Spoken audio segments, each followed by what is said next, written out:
Party में मेरी girlfriend truth और डेयर हार गई और पनिशमेंट के तौर पर उसे अपनी लाइफ के सबसे बड़े रिग्रेट को कॉल करना था। उसने कॉल पर पूछा, अगर मैं अभी डिवोर्स ले लूं तो क्या तुम मुझे एक घर दोगे? जवाब आया, हाँ। ये सुनते ही पूरे कमरे में सन्नाटा छा गया। सबको लगा कि मैं गुस्से से पागल होकर टेबल पलट दूंगा, लेकिन इसके बजाय मैंने शांति से अपनी रिंग फिंगर से अंगूठी निकाल दी। मैंने कहा, हमारी अभी तक शादी नहीं हुई है तो अभी ज्यादा देर नहीं हुई है, चलो ब्रेकअप कर लेते हैं, मैं उसके लिए रास्ता साफ कर देता हूँ। इतना कहकर अपनी गर्लफ्रेंड के कुछ भी बोलने से पहले ही मैं मुड़ा और वहां से चला गया। रास्ते में मैंने जिंदगी में अपने मॉम डैड को कॉल किया और कहा, मॉम डैड, मैं घर वापस आकर शादी करने के लिए तैयार हूँ। दूसरी तरफ से आवाज आई, बहुत बढ़िया शाओफैन, आखिरकार तुमने सही फैसला ले ही लिया। तुम जैंग ग्रुप के इकलौते एयर हो। अगर तुमने इतने सालों तक बाहर रहकर एक्सपीरियंस लेने की जिद ना की होती तो तुम्हारी शादी कब की हो चुकी होती और तुम फैमिली बिजनेस संभाल रहे होते। मैंने और तुम्हारे डैड ने पहले ही तुम्हारे लिए एक लड़की ढूंढ ली है, बस तुम्हारी हाँ का इंतजार था। उनकी खुशी भरी आवाज सुनकर मुझे थोड़ा गिल्टी फील हुआ और मेरी आवाज अपने आप ही सॉफ्ट हो गई। मैंने कहा, आप लोग जैसा ठीक समझे मैं वैसा ही करूंगा।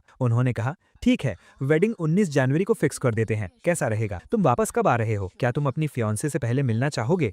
मैं जल्द ही तुम दोनों की मीटिंग अरेंज करवा देती हूँ। मॉम का इस तरह बिना रुके एक्साइटमेंट में लगातार बोलना सुनकर मेरे सर में दर्द होने लगा। मुझे कोई फर्क नहीं पड़ता था कि मैं किससे शादी कर रहा हूँ और ना ही मुझे इसमें कोई इंटरेस्ट था। इसलिए मैंने उनकी बात बीच में ही काटते हुए कहा, मैं बस जल्दी जैंग फैमिली में वापस आकर आपका काम हल्का करना चाहता हूँ। शादी तो बस एक बहाना है, मुझे उससे मिलने की कोई जरूरत नहीं है। आप लोग बस वेडिंग की तैयारी करो, मैं वेडिंग से ठीक एक दिन पहले आ जाऊंगा। मेरी बात खत्म ही हुई थी कि तभी बेडरूम का दरवाजा बाहर से खुला। आवाज सुनकर मैंने पीछे मुड़कर देखा तो बाई निंगबिंग माथे पर सिलवटें लिए अंदर आ रही थी। वेडिंग? कैसी वेडिंग? बाई निंगबिंग के चेहरे पर कंफ्यूजन देखकर मैंने शांति से कॉल कट कर दिया और एक बहाना बना दिया, मेरे एक दोस्त की शादी है और उसने मुझे बेस्ट मैन बनने के लिए कहा है। ये सुनकर बाई निंगबिंग के चेहरे के भाव थोड़े नॉर्मल हो गए और उसने आगे कोई सवाल नहीं किया। मैंने अपना फोन टेबल पर रखा और बाथरूम में चला गया। थोड़ी देर बाद शावर चलने की आवाज के साथ ही टेबल पर रखे मेरे फोन की घंटी बजने लगी। लगातार बज रही नोटिफिकेशन साउंड सुनकर मैं थोड़ा हिचकिचाया। जैसे ही मैंने स्क्रीन ऑन की, शेन हाउ यू नाम के कॉन्टैक्ट से एक मैसेज पॉपअप हुआ। उसमें लिखा था, क्या तुम्हें वो पुरानी बात याद है? कहीं तुम सच में जैंग फैन से शादी करने के बारे में तो नहीं सोच रही हो? ये सेंटेंस देखकर मेरे सीने में दर्द सा उठा। मेरे हाथ पल भर के लिए रुक गए और मैंने धीरे से ऊपर स्क्रॉल किया। तब मुझे बाई निंगबिंग का वो मैसेज दिखा जो उसने 10 मिनट पहले भेजा था। शेन हाउ यू, 33 दिन बाद तुम्हारा 28वां बर्थडे है। क्या तुम्हें याद है तुमने मुझसे क्या प्रॉमिस किया था? मैंने फोन वापस वहीं रख दिया और सोफा पर टिककर बैठ गया। मेरे दिमाग में पुरानी यादें घूमने लगी। 18 साल की उम्र में जब मेरी बुआ शादी करने विदेश से वापस आई तो मैं भी उनके साथ आ गया और यूनिवर्सिटी में एडमिशन ले लिया। अपनी यूनिवर्सिटी लाइफ को अच्छे से एंजॉय करने और अपनी सेफ्टी के लिए मैंने कभी किसी को अपनी असली आइडेंटिटी नहीं बताई। अपने फाइनल ईयर की फ्रेशर्स पार्टी में मैंने अपने रूममेट की मदद करने के लिए स्टेज पर जाकर एक गाना प्ले किया। जैसे ही मैं अपना इंस्ट्रूमेंट लेकर स्टेज से नीचे उतरा, मेरी नजर बाई निंगबिंग पर पड़ी। वो एक वाइट ड्रेस पहने, हाथों में फूलों का गुलदस्ता लिए दरवाजे पर मेरा इंतजार कर रही थी।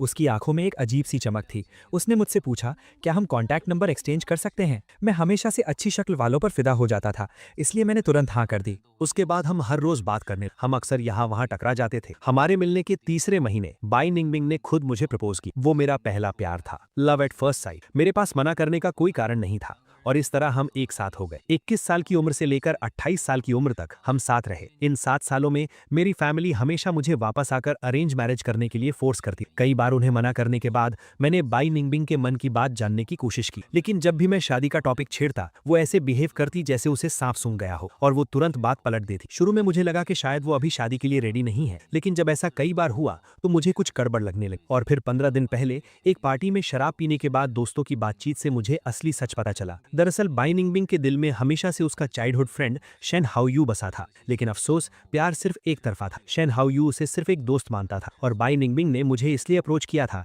क्योंकि हमारी पहली मुलाकात वाली रात शेन हाउ यू किसी और के साथ था और स्टेज पर इंस्ट्रूमेंट बजाते हुए मैं कुछ उसके प्यार की तरह लग रहा था। अपने दिल के दर्द को कम करने और शेन हाउ यू को जलाने के लिए उसने मुझे चुना था। उसके बाद के सालों में शेन हाउ यू ने दर्जनों लड़कियों को डेट। जब भी बाई निंगबिंग को उसके ब्रेकअप की खबर मिलती वो उसके पास वापस जाने का सोचती, लेकिन इससे पहले कि वो कुछ बोल पाती शेन हाउ यू को कोई नया टारगेट मिल जाता और उसका दर्द और बढ़ जाता। इसी तरह से गोल गोल घूमते हुए 7 साल बीत गए। हमारा ब्रेकअप नहीं हुआ था और बाई निंगबिंग ने भी कभी अपनी उम्मीद नहीं छोड़ी थी। वो बस शेन हाउ यू के वापस आने का इंतजार कर रही थी। वो उस मजाक का इंतजार कर रही थी जो शेन हाउ यू ने सालों पहले नशे में कहा था कि बिंगबिंग, जब मैं 28 साल का हो जाऊंगा और अगर तब तक हम दोनों की शादी नहीं हुई होगी तो क्यों ना हम दोनों एक साथ आ जाएं। इसलिए वो हर साल उससे यही सवाल पूछती थी और आखिरकार इस साल उसे शेन हाउ यू के 28वें बर्थडे का इंतजार करने का मौका मिल ही गया। बाई निंगबिंग निंगमिंग के फोन में चैट्स देखकर मुझे हंसी आ गई। 33 दिन बाद शेन हाओयू का 28वां बर्थडे था और यही वो दिन था जो मैंने उससे ब्रेकअप करके वापस घर जाकर शादी करने के लिए सिलेक्ट। बाई निंगमिंग को स्टडी रूम में जाते देख मैं भी उठा, लाइट्स ऑफ की और वापस बेड पर लेट गया। पता नहीं कितना टाइम बीत गया, उस अंधेरे कमरे में मुझे हल्की सी कदमों की आवाज सुनाई। एक चमकता हुआ फोन बेड के पास वाले टेबल पर रखा गया और कोई मेरे पीछे आकर लेट गया। फिर से कमरे में एक लंबा सन्नाटा छा गया जो सिर्फ उसके धीरे धीरे सांस लेने की आवाज से टूट रहा था। मैंने वापस अपनी आंखें खोली, अपना हाथ बढ़ाया और बाई निंगमिंग का फोन उठा लिया। मैंने फिर से वही चैट ओपन की। उसमें सिर्फ 4 नए वर्ड्स ऐड हुए थे, मैं तुम्हें कभी नहीं भूल सकती। ये बहुत ही सिंपल से वर्ड्स थे, लेकिन मैं इमेजिन कर सकता था कि इन्हें टाइप करते वक्त बाई निंगमिंग की हालत कैसी होगी। शायद वो अपने होठ चबा रही होगी, उसकी आंखें स्क्रीन पर टिकी होंगी। उसने बहुत सोच समझकर एक लंबा सा मैसेज टाइप किया होगा, फिर उसे डिलीट कर दिया होगा। वो हर एक वर्ड को बहुत केयरफुली चुन रही होगी। उसे इस बात का डर होगा कि कहीं उसकी फीलिंग्स बहुत आसानी से पता न चल जाए, और ये भी डर होगा कि कहीं उसकी फीलिंग्स को कोई नोटिस ही ना करे। इतनी केयर और इतनी सावधानी वो सिर्फ शेन हाओयू के लिए ही दिखा सकती थी। ये सब सोचते हुए मेरे चेहरे पर एक दर्द भरी मुस्कान आ गई। उसका पूरा फोकस बस उस 28 साल वाले प्रॉमिस पर था। वो बस इस इंतजार में थी कि शेन हाओयू उससे शादी करने के लिए हाँ कर दे। पूरी रात मैं आंखें बंद किए लेटा रहा, लेकिन मुझे नींद नहीं आई। सुबह होने के बाद मुझे अपने पास कुछ हिलने डुलने की आवाज सुनाई। मैंने अपनी आंखें खोली और कहा,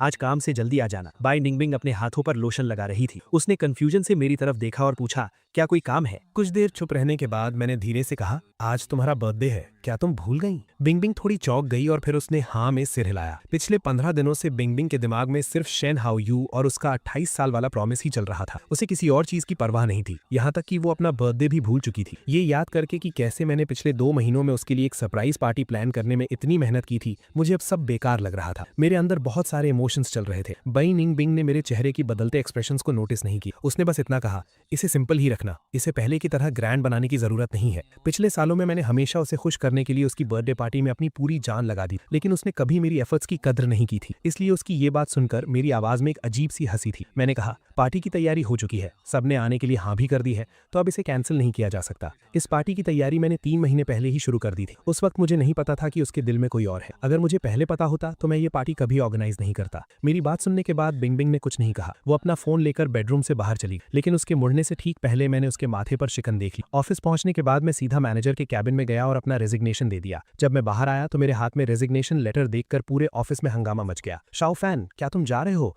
तुमने अचानक से रिजाइन क्यों कर दिया? क्या तुमने कोई नई कंपनी ढूंढ ली है? तुम इतनी क्लियर कैसे हो? कहीं तुम वापस जाकर अपनी करोड़ों की फैमिली प्रॉपर्टी तो इनहेरिट नहीं करने वाले? सबकी फिक्र देखकर मैंने अपने हाथ का सामान नीचे रखा, धीरे से मुस्कुराया और कहा, मैं शादी करने जा रहा हूँ। मेरे कलीग्स ने समझदारी से सिर हिलाया। मेरा एक करीबी दोस्त चिन हाओ मेरे पास आया और पूछने लगा, फैन, क्या आखिरकार तुम्हारी गर्लफ्रेंड शादी के लिए मान गई? अचानक उसका दिमाग कैसे खुल गया? मेरे पास उसे एक्सप्लेन करने की एनर्जी नहीं, इसलिए मैंने बात पलट दी। मैंने कहा, इन सालों में मेरा साथ देने के लिए आप सबका बहुत बहुत शुक्रिया। मैं आप सबको बाद में डिनर पर लेके चलूंगा। काम के बाद मैंने अपने 4-5 कलीग्स के साथ 2 घंटे तक खाना खाया। जब मैं होटल पहुंचा तो रात के 8 बज चुके थे। मैं जल्दी जल्दी प्राइवेट रूम के दरवाजे तक गया और दरवाजा खोलने ही वाला था, तभी अंदर से आती हुई आवाजों ने मुझे रोक लिया। एक ने कहा, बाहर इतनी ठंड है, बिंगबिंग किसे पिक करने गई? दूसरे ने कहा, और कौन हो सकता है? शेन हाओयू ही होगा। मैं उसके पास ही खड़ा था जब मैंने उसे कहते सुना कि शेन हाओयू आज वापस आ रहा है, और वो तुरंत उसे लेने भाग गई। सच में? तब तो बिंगबिंग बहुत खुश होगी। आज उसका 28वां बर्थडे है और 1 महीने बाद शेन हाओयू भी 28 का हो जाएगा। क्या वो सच में अपना प्रॉमिस पूरा करने के लिए वापस आया है? मैंने सुना है शेन हाओयू फिर से सिंगल हो गया है।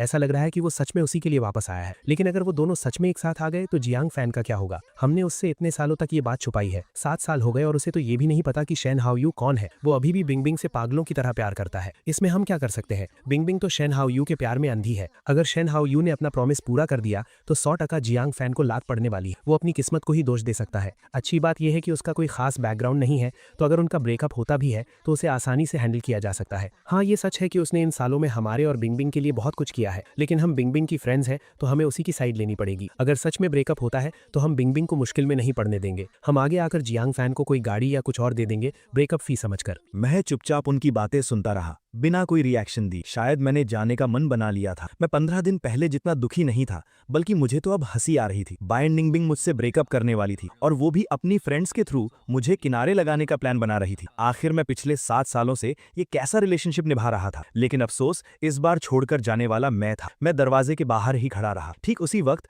कुछ वेटर्स ड्रिंक्स की ट्रॉली लेकर वहां आ गए। मैं जल्दी से पीछे हट गया। जैसे ही कमरे का दरवाजा खुला, अंदर चल रही बातें एकदम से बंद हो गईं। मैं मुस्कुराता हुआ अंदर गया, जैसे कुछ हुआ ही ना हो, और सबसे हाय हेलो करने लगा। थोड़ी देर बाद बाई निंगबिंग एक अजनबी आदमी के साथ अंदर आई। उस आदमी का फिगर कुछ कुछ मेरे जैसा ही लग रहा था। मैंने चुपके से बाई निंगबिंग को देखा। वो उसे पूरे रूम में घुमाकर सबसे मिला रही थी और आखिर में मेरे पास आकर उसे इंट्रोड्यूस करवाया। उसने कहा, ये मेरा चाइल्डहुड फ्रेंड है शेन हाउ यू। बाई निंगबिंग थोड़ा झिझकी और फिर बोली, और ये मेरा नॉर्मल दोस्त है जियांग फान। ये कहते वक्त बाई निंगबिंग ने पूरी तैयारी कर ली थी कि मैं गुस्सा करूंगा, लेकिन जो हुआ वो उसकी उम्मीद से बिल्कुल अलग था। मैंने कोई रिएक्शन नहीं दिया। मैंने बस सिर उठाकर उसे एक गहरी नजर से देखा। फिर मैंने अपने कदम पीछे खींचे और उन दोनों से थोड़ा डिस्टेंस बना लिया। मेरे होठों पर एक बहुत ही नॉर्मल सी स्माइल थी। मैंने कहा, हेलो मिस्टर शीन, मैं बाई निंगबिंग का नॉर्मल दोस्त हूँ। इंट्रोडक्शन खत्म होने के बाद रूम में फिर से रौनक आ गई। शेन हाउ यू काफी ओपन नेचर का था और वो किसी से भी बात कर सकता था। वो हाथ में वाइन का गिलास लिए इधर उधर घूम रहा था। उसने बहुत से लोगों को अपने साथ पीने और गेम्स खेलने के लिए बैठा लिया। खेलते खेलते जब वो मजे में था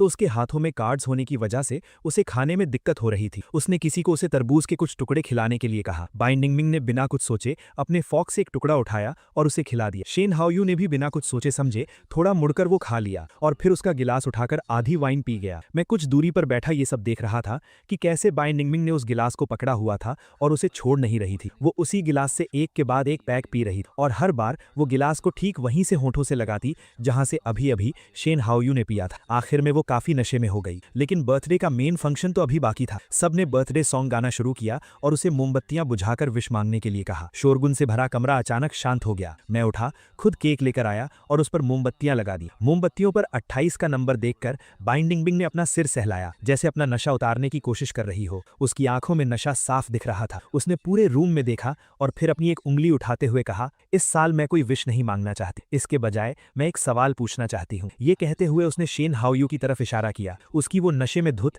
लेकिन आग जैसी जलती हुई नजरें सीधा उसी पर टिक गईं। शेन हाउ यू, तुम भी जल्दी ही 28 साल के होने वाले हो। मैं तुमसे एक सवाल पूछना चाहती हूँ, क्या तुम्हारी अभी कोई गर्लफ्रेंड है? ये सवाल सुनते ही आसपास खड़े सब लोग एक दूसरे की शक्ल देखने लगे। चारों तरफ से खुद पर टिकती हुई नजरों को देखकर शेन हाउ यू थोड़ा चौंका। उसने जवाब दिया, अभी तो नहीं है। कुछ पल के लिए वहां एकदम शांति छा गई। फिर पता नहीं किसने खुशी से चिल्लाते हुए वाओ कहा और अगले ही पल पूरे कमरे में हंगामा मच गया। नशे में धुत उसकी फ्रेंड्स खड़ी हो गईं और नशे में झूमती बाई निंगबिंग पटक्का देते हुए उसके आसपास नाचने गाने लगी। अपने सामने इस पागलपन को देखकर भी मैं अपनी जगह से बिल्कुल नहीं हिला। मैं बहुत ही शांति से एक ऐसे नॉर्मल दोस्त का कैरेक्टर प्ले कर रहा था जिसे इस बारे में कुछ भी नहीं पता था। ये सब रात के आखिरी पहर तक चलता रहा और आखिरकार वो बर्थडे पार्टी खत्म हुई। जब सब लोग चले गए तब मैंने बाई निंगबिंग को सहारा देकर कार में बैठी। वो अभी भी अपनी उसी खुशी में डूबी हुई। वो मेरी बाहों में गिर पड़ी और उसने अपने दिल की बहुत सी बातें कह डाली। वो रोती हुई आवाज में बड़बड़ा रही थी, शेन हाउ यू, मत जाओ, मेरे पास रुक जाओ ना। कोई और क्यों, मैं क्यों नहीं? मैंने तुम्हारा बहुत सालों तक इंतजार किया है। मैं हर रोज तुम्हारा इंतजार करती थी। आगे बैठा ड्राइवर पूरे रास्ते हमारी बातें सुनकर मुस्कुराता रहा। जब हम कार से बाहर निकल रहे थे तो उसने मुझे उस नशे में धुत लड़की को संभालते हुए देखा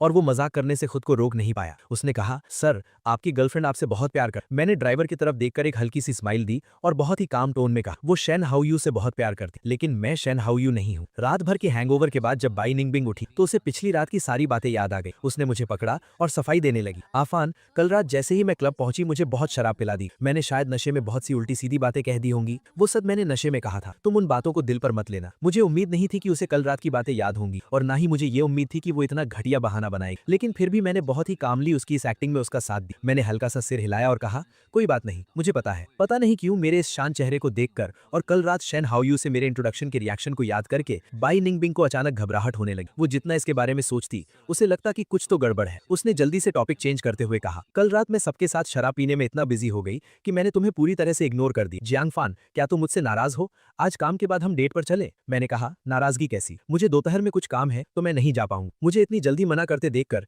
बाई निंगबिंग और जिद करने लगी। वो किसी भी तरह इस चीज की भरपाई करना चाहती। मैं उसे मना नहीं कर पाया, इसलिए मुझे हाँ कहनी पड़ी। शाम को जब मैं कपड़े बदलकर बाहर निकलने ही वाला था तभी अचानक किन हाउ का मैसेज आ गया, आफान, तुमने अपनी गर्लफ्रेंड को अपने रेजिग्नेशन के बारे में नहीं बताया क्या? वो अभी तुम्हें ढूंढते हुए आई थी और बहुत गुस्से में लग रही। मैंने अभी मैसेज पूरा पढ़ा भी नहीं था कि बाई निंगबिंग का कॉल आ गया। स्क्रीन पर उसका नाम देखकर मेरी आंखों में एक सीरियसनेस आ गई। मैंने थोड़ी देर सोचा और फिर कॉल उठा लिया। फोन के दूसरी तरफ से बाई निंगबिंग की गुस्से से भरी आवाज आई, तुम्हारे कोलीग्स ने मुझे बताया कि तुमने रिजाइन कर दिया है क्योंकि तुम शादी करने वाले हो। मैं अभी सोच ही रहा था कि क्या बहाना बनाऊं, तभी बिंग बिंग चिल्लाते हुए बोली, मैंने तुम्हें पहले ही बताया था कि अभी मेरा शादी करने का कोई इरादा नहीं है। तब मुझे समझ आया कि बाई निंगबिंग को लग रहा था कि मैं उसे शादी के लिए फोर्स करने की कोशिश कर कर रहा हूँ। तभी वो इतना भड़की हुई थी। मैंने उसे प्यार से समझाया, मैंने तो बस अपने कॉलीग से ऐसे ही मजाक किया था, शायद उन्होंने इसे सच मान ली। मैंने रिजाइन इसलिए किया क्योंकि मैं आजकल थोड़ा थका हुआ फील कर रहा था, मुझे थोड़ा रेस्ट चाहिए। मेरा ये एक्सप्लेनेशन सुनकर उसकी आवाज वापस नॉर्मल हो गई। उसने कहा, आगे से ऐसे मजाक मत किया करो। मैंने धीमी आवाज में हाँ कहा। फिर मैंने सुना बाई निंगबिंग पूछ रही थी कि मैं कहाँ हूँ और क्या उसे मेरे पास आना चाहिए। मैं उसे अपना एड्रेस बताने ही वाला था कि तभी मुझे फोन पर किसी के हंसने की बहुत ही हल्की सी आवाज सुनाई। वो आवाज बिल्कुल शैन हायू जैसी थी, जो हाँ मेरे होठों तक आ चुकी थी। वो पल भर में नहीं में बदल गई। उसने भी तुरंत कॉल कट कर दी। स्क्रीन को काला पड़ते देखकर मैं खुद पर हंसने लगा। अगर वो सच में मेरे पास आना चाहती तो इतनी जल्दी फोन क्यों काटती? वो तो बस ऐसे ही फॉर्मेलिटी के लिए पूछ रही थी और मैं बेवकूफ इसे सच मान बैठा। मैंने एक टैक्सी ली और उस रेस्टोरेंट पहुंच गया जहां हमारी बात हुई थी। मेरा नाम सुनते ही वेटर मुझे सीधा टॉप फ्लोर पर ले। जैसे ही मैंने प्राइवेट रूम का दरवाजा खोला, पूरी टेबल खाने से भरी हुई थी, लेकिन वहां कोई नहीं था। मेरे चेहरे पर कंफ्यूजन देखकर वेटर ने बहुत रिस्पेक्ट के साथ एक्सप्लेन किया, मिस बाई ने 10 मिनट पहले कॉल करके खाना ऑर्डर किया था। उन्होंने कहा है कि आप खाना शुरू कर दें, उन्हें कुछ अर्जेंट काम आ गया है तो उन्हें आने में थोड़ी देर हो जाएगी। वो फोन कॉल याद करके मेरे चेहरे पर एक समझदारी भरी मुस्कान आ गई। अर्जेंट काम का मतलब पक्का वो शैन हायू के पास गई होगी। सच कहूं तो ये कोई झूठ भी नहीं था। आखिर उसके लिए अपने प्यार के साथ रहना सबसे बड़ी प्रायोरिटी थी, चाहे वो कितनी भी छोटी बात क्यों ना हो। मैंने इसके बारे में ज्यादा नहीं सोचा और सीधा रूम के अंदर चला गया। वेटर ने बहुत प्यार से मेरे लिए कटलेरी सेट की और मुझे हर एक डिश के बारे में बताने लगा। टेबल पर सजे हुए सी फूड को देखकर मैंने अपनी आंखें थोड़ी सिकोड़ ली। यूरोप में बिताए उन सालों में मुझे वेस्टर्न खाने की आदत नहीं पड़ी थी, इसलिए मैं अक्सर सी फूड खाता था, जिससे मैं बहुत बोर हो चुका। वापस देश लौटने के बाद भी मुझे अभी तक इसकी आदत नहीं पड़ी थी। अगर मैं पहले उसके साथ खाना खा रहा होता तो शायद इन डिशेस को देखकर मैं एडजस्ट कर लेता, लेकिन अब मैं खुद को बिल्कुल भी तकलीफ नहीं देना चाहता था। मैंने अपना हाथ हिलाकर वेटर से वो सब वहां से हटाने को कहा। उसने कहा, मिस्टर जियांग, मिस बाई ने पहले ही इस महंगी टेबल का पेमेंट कर दिया है। क्या आप सच में इसे हटाना चाहते हैं? अगर हम सब हटा देते हैं तो हमारा रेस्टोरेंट रिफंड नहीं करेगा। मैंने अपनी भौहें उठाई, अपने वॉलेट से एक कार्ड निकाला और उसे पकड़ाते हुए कहा, मुझे पता है, पहले इन सबको हटा दो और जो मैं नया ऑर्डर करूं उसका बिल इस कार्ड से काट लेना। तुम फिक्र मत करो, मैं पे कर सकता हूं। मेरा खाना खत्म होने तक बाई निंगबिंग वहां नहीं आई। मुझमें भी उसका इंतजार करने की एनर्जी नहीं बची थी, इसलिए मैंने बिल पे किया और घर वापस आ गया। मैं अभी आधे रास्ते में ही था कि मेरे फोन पर कुछ मैसेजेस आए। अफान, क्या तुम आज रात घर से बाहर कहीं और रह सकते हो? हायू अचानक वापस आ गया है और उसका पुराना घर अभी साफ नहीं हुआ है, इसलिए वो वहां नहीं रह सकता। वो ठंड से जम गया है और उसके पेट में भी दर्द हो रहा है। उसे देखभाल की जरूरत है, तो क्या मैं उसे एक रात के लिए हमारे घर ला सकती हूँ? एक तरफ उसे शैन हायू की केयर करनी थी और दूसरी तरफ उसे ये डर भी था कि कहीं उसे हमारे बारे में पता न चल जाए। हमारा रिलेशनशिप सच में कितना मजाकिया हो गया था। इस बार मैं बाई निंगबिंग के इस नाटक में उसका साथ देने के मूड में बिल्कुल नहीं था। मैंने सीधा उससे पूछा, क्या वो तुम्हारा दोस्त नहीं है? तो फिर हमें अपना रिलेशनशिप उससे क्यों छिपाना चाहिए और तुम इसे कब तक छिपाना चाहती हो? मैसेज भेजने के बहुत देर बाद उसका रिप्लाई आया। बाई निंगबिंग ने कोई सफाई नहीं दी, बस एक डेट लिखकर भेज दी, 18 जनवरी। अगर ये पहले की बात होती तो मुझे बिल्कुल समझ नहीं आता कि उसने ये डेट क्यों चुनी है, लेकिन अब मुझे पता था कि 18 तारीख को शैन हायू का बर्थडे है। अगर उस दिन शैन हायू अपना प्रॉमिस पूरा करता है और उसके साथ आ जाता है तो वो बिना कुछ सोचे मुझसे ब्रेकअप कर लेगी, और अगर उस दिन शैन हायू उसे मना कर देता है तो वो वापस आकर मुझसे शादी कर लेगी। वो सवाल पूछने के बहाने उसके दिल की बात जानना चाहती है। अगर वो मना कर दे तो उसे संभालने के लिए मैं उसका ऑफिशियल बॉयफ्रेंड तो हूं ही। फिर वो कह देगी कि ये सिर्फ एक मजाक था,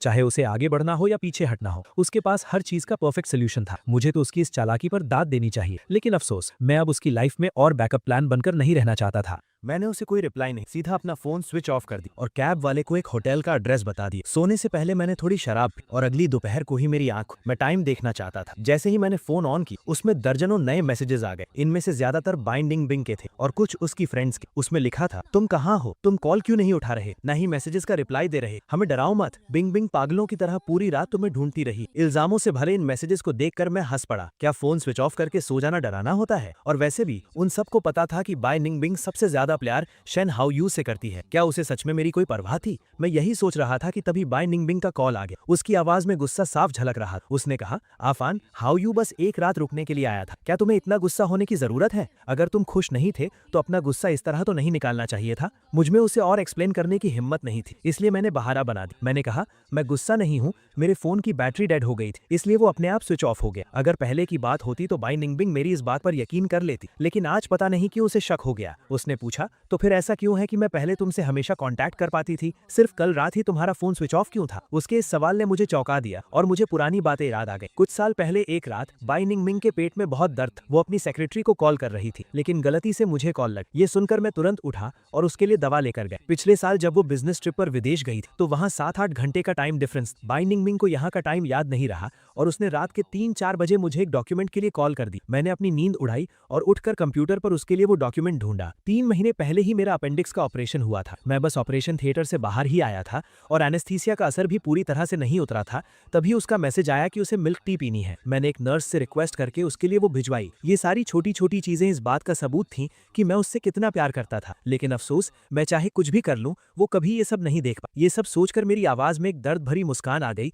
जिसे मैं रोक नहीं पाया। मैंने कहा, मैं बस डरता था कि जब तुम्हें मेरी जरूरत हो तो मैं वहां ना रहूं, लेकिन कल तुम्हें मेरी कोई जरूरत नहीं। मेरी इस अजीब सी टोन को सुनकर बाई निंगबिंग अंदर ही अंदर चौंक गए। 7 साल के रिलेशनशिप में मैंने हमेशा उसकी बात मानी। हम दोनों में कभी लड़ाई नहीं। बहुत सी चीजें जो वो एक्सप्लेन नहीं करना चाहती थी मैंने उनके लिए कभी उसे फोर्स नहीं की। अगर कभी मैं थोड़ा अपसेट भी होता तो थोड़ा सा मनाने पर मान जाता था। डेली लाइफ से लेकर डिनर्स और डेट्स तक मैंने हमेशा उसका ख्याल रखा था। अगर बाई निंगबिंग अपने दिल से पूछे तो उसे भी मानना पड़ेगा कि मैं एक परफेक्ट बॉयफ्रेंड। मेरे उस पुराने प्यार को याद करके उसकी आवाज थोड़ी नरम पड़ गई। उसने कहा, मुझे समझ आ गया, मैं तुम्हारे लिए बहुत परेशान, इसलिए मैं इतना भड़क गई। सॉरी आफान, तुम अभी कहाँ हो? मैं तुमसे मिलने आ रही। मैं इस वक्त उससे बिल्कुल नहीं मिलना चाहता था। मैंने बस इतना कहा, इसकी कोई जरूरत नहीं है, और मैं कैब लेकर घर आ गया। जैसे ही मैं घर पहुंचा, नैनी ने मुझे बताया कि बाई निंगबिंग अभी अभी बाहर गई है। मुझे गैस करने की जरूरत नहीं थी। मैं जानता था कि पक्का शेन हाओ यू ने ही उसे बुलाया हो। हवा में अभी भी किसी आदमियों वाले परफ्यूम की महक थी। मैंने उससे नहीं पूछा कि वो कहाँ गई है। मैंने बस नैनी को धीरे से खिड़की खोलने के लिए कह दिया ताकि ताजी हवा आ सके। अगले 15 दिनों तक मैंने बाई निंगबिंग को नहीं देखा। ऐसा लग रहा था जैसे मैं भूल ही गया हूँ कि मेरी कोई गर्लफ्रेंड भी है। ना कोई कॉल किया, ना किसी मैसेज का रिप्लाई दिया।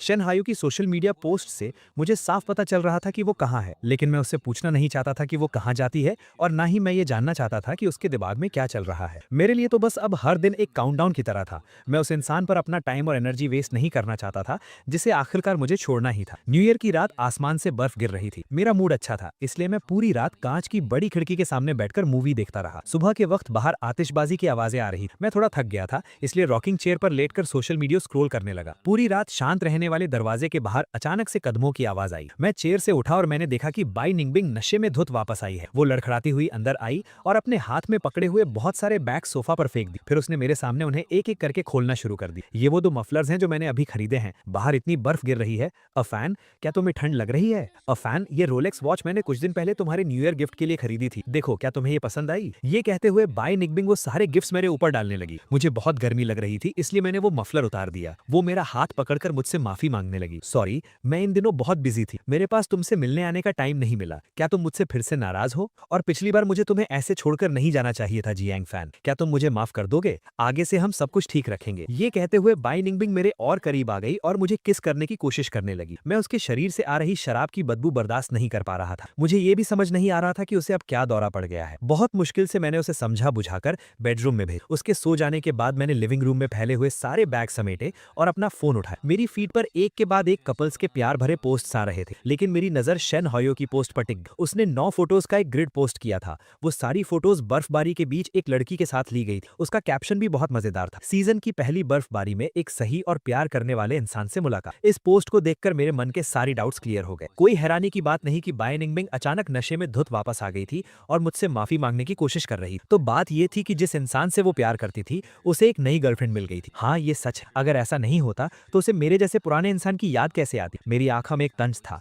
मैंने हाथ बढ़ाकर अपनी कलाई से घड़ी उतारी और उसे टेबल पर फेंक दी। अगले कुछ दिनों तक बाई निंगबिंग बिल्कुल बदल गई। वो कहीं नहीं गई, बस घर पर मेरे साथ रुकी रही। मेरे पेट में दर्द था तो वो चुपचाप मेरे पास बैठी रही और मेरे लिए दलिया बनाया। जब मैं एक ट्रैवल एड को ध्यान से देख रहा था तो उसने न्यू ईयर के बाद मेरे साथ एक ट्रिप प्लान करना शुरू कर दी। शायद उसका दिल टूट गया था, इसलिए इस बार उसने मेरा पहले से भी ज्यादा ख्याल रखा। लेकिन अब मुझे इन बातों से कोई फर्क नहीं पड़ने वाला था। मैं बस चुपचाप बाई निंगबिंग को एक परफेक्ट गर्लफ्रेंड का कैरेक्टर प्ले करते हुए देख रहा था। मेरी कुछ बातों के लिए उसे इधर उधर भागते हुए देखकर भी मुझे बिल्कुल बुरा नहीं लग रहा था। आखिरी के कुछ दिनों में उसकी ये सारी मेहनत सिर्फ एक कर्ज चुकाने जैसी थी। ऐसा सोचकर मुझे और भी सुकून मिल रहा था। बर्फबारी रुकने के बाद मॉम ने मुझे सूट के कुछ डिजाइन भेजे और पूछा कि मुझे कौन सा पसंद है। मैं फोन पकड़कर एक फोटो को जूम करके देख रहा था और उनकी डिटेल्स पर फोकस कर रहा था। शायद मैं बहुत ज्यादा मग्न था। जब बिंगबिंग चुपचाप मेरे पास आई तो मुझे बिल्कुल पता नहीं चला। जब उसने मेरे हाथ से फोन छीन लिया तब मैंने मुड़कर देखा। मैंने देखा कि बिंगबिंग का चेहरा एकदम से उतर गया है। ग्रूम का सूट? तुम ग्रूम का सूट क्यों देख रहे हो? मैंने पलक झपकाए बिना झूठ बोल दिया। क्या मैंने तुम्हें पिछली बार नहीं बताया था? मेरे एक दोस्त की जल्दी ही शादी होने वाली है। उसकी वेडिंग ड्रेस में कुछ प्रॉब्लम आ गई थी तो वो नया सेलेक्ट कर रहा है। उसने मुझसे हेल्प मांगी है। मेरे चेहरे पर कोई अजीब भाव ना देखकर बे निंगबिंग का शक दूर हो गया। उसने फोन मुझे वापस करते हुए पूछा,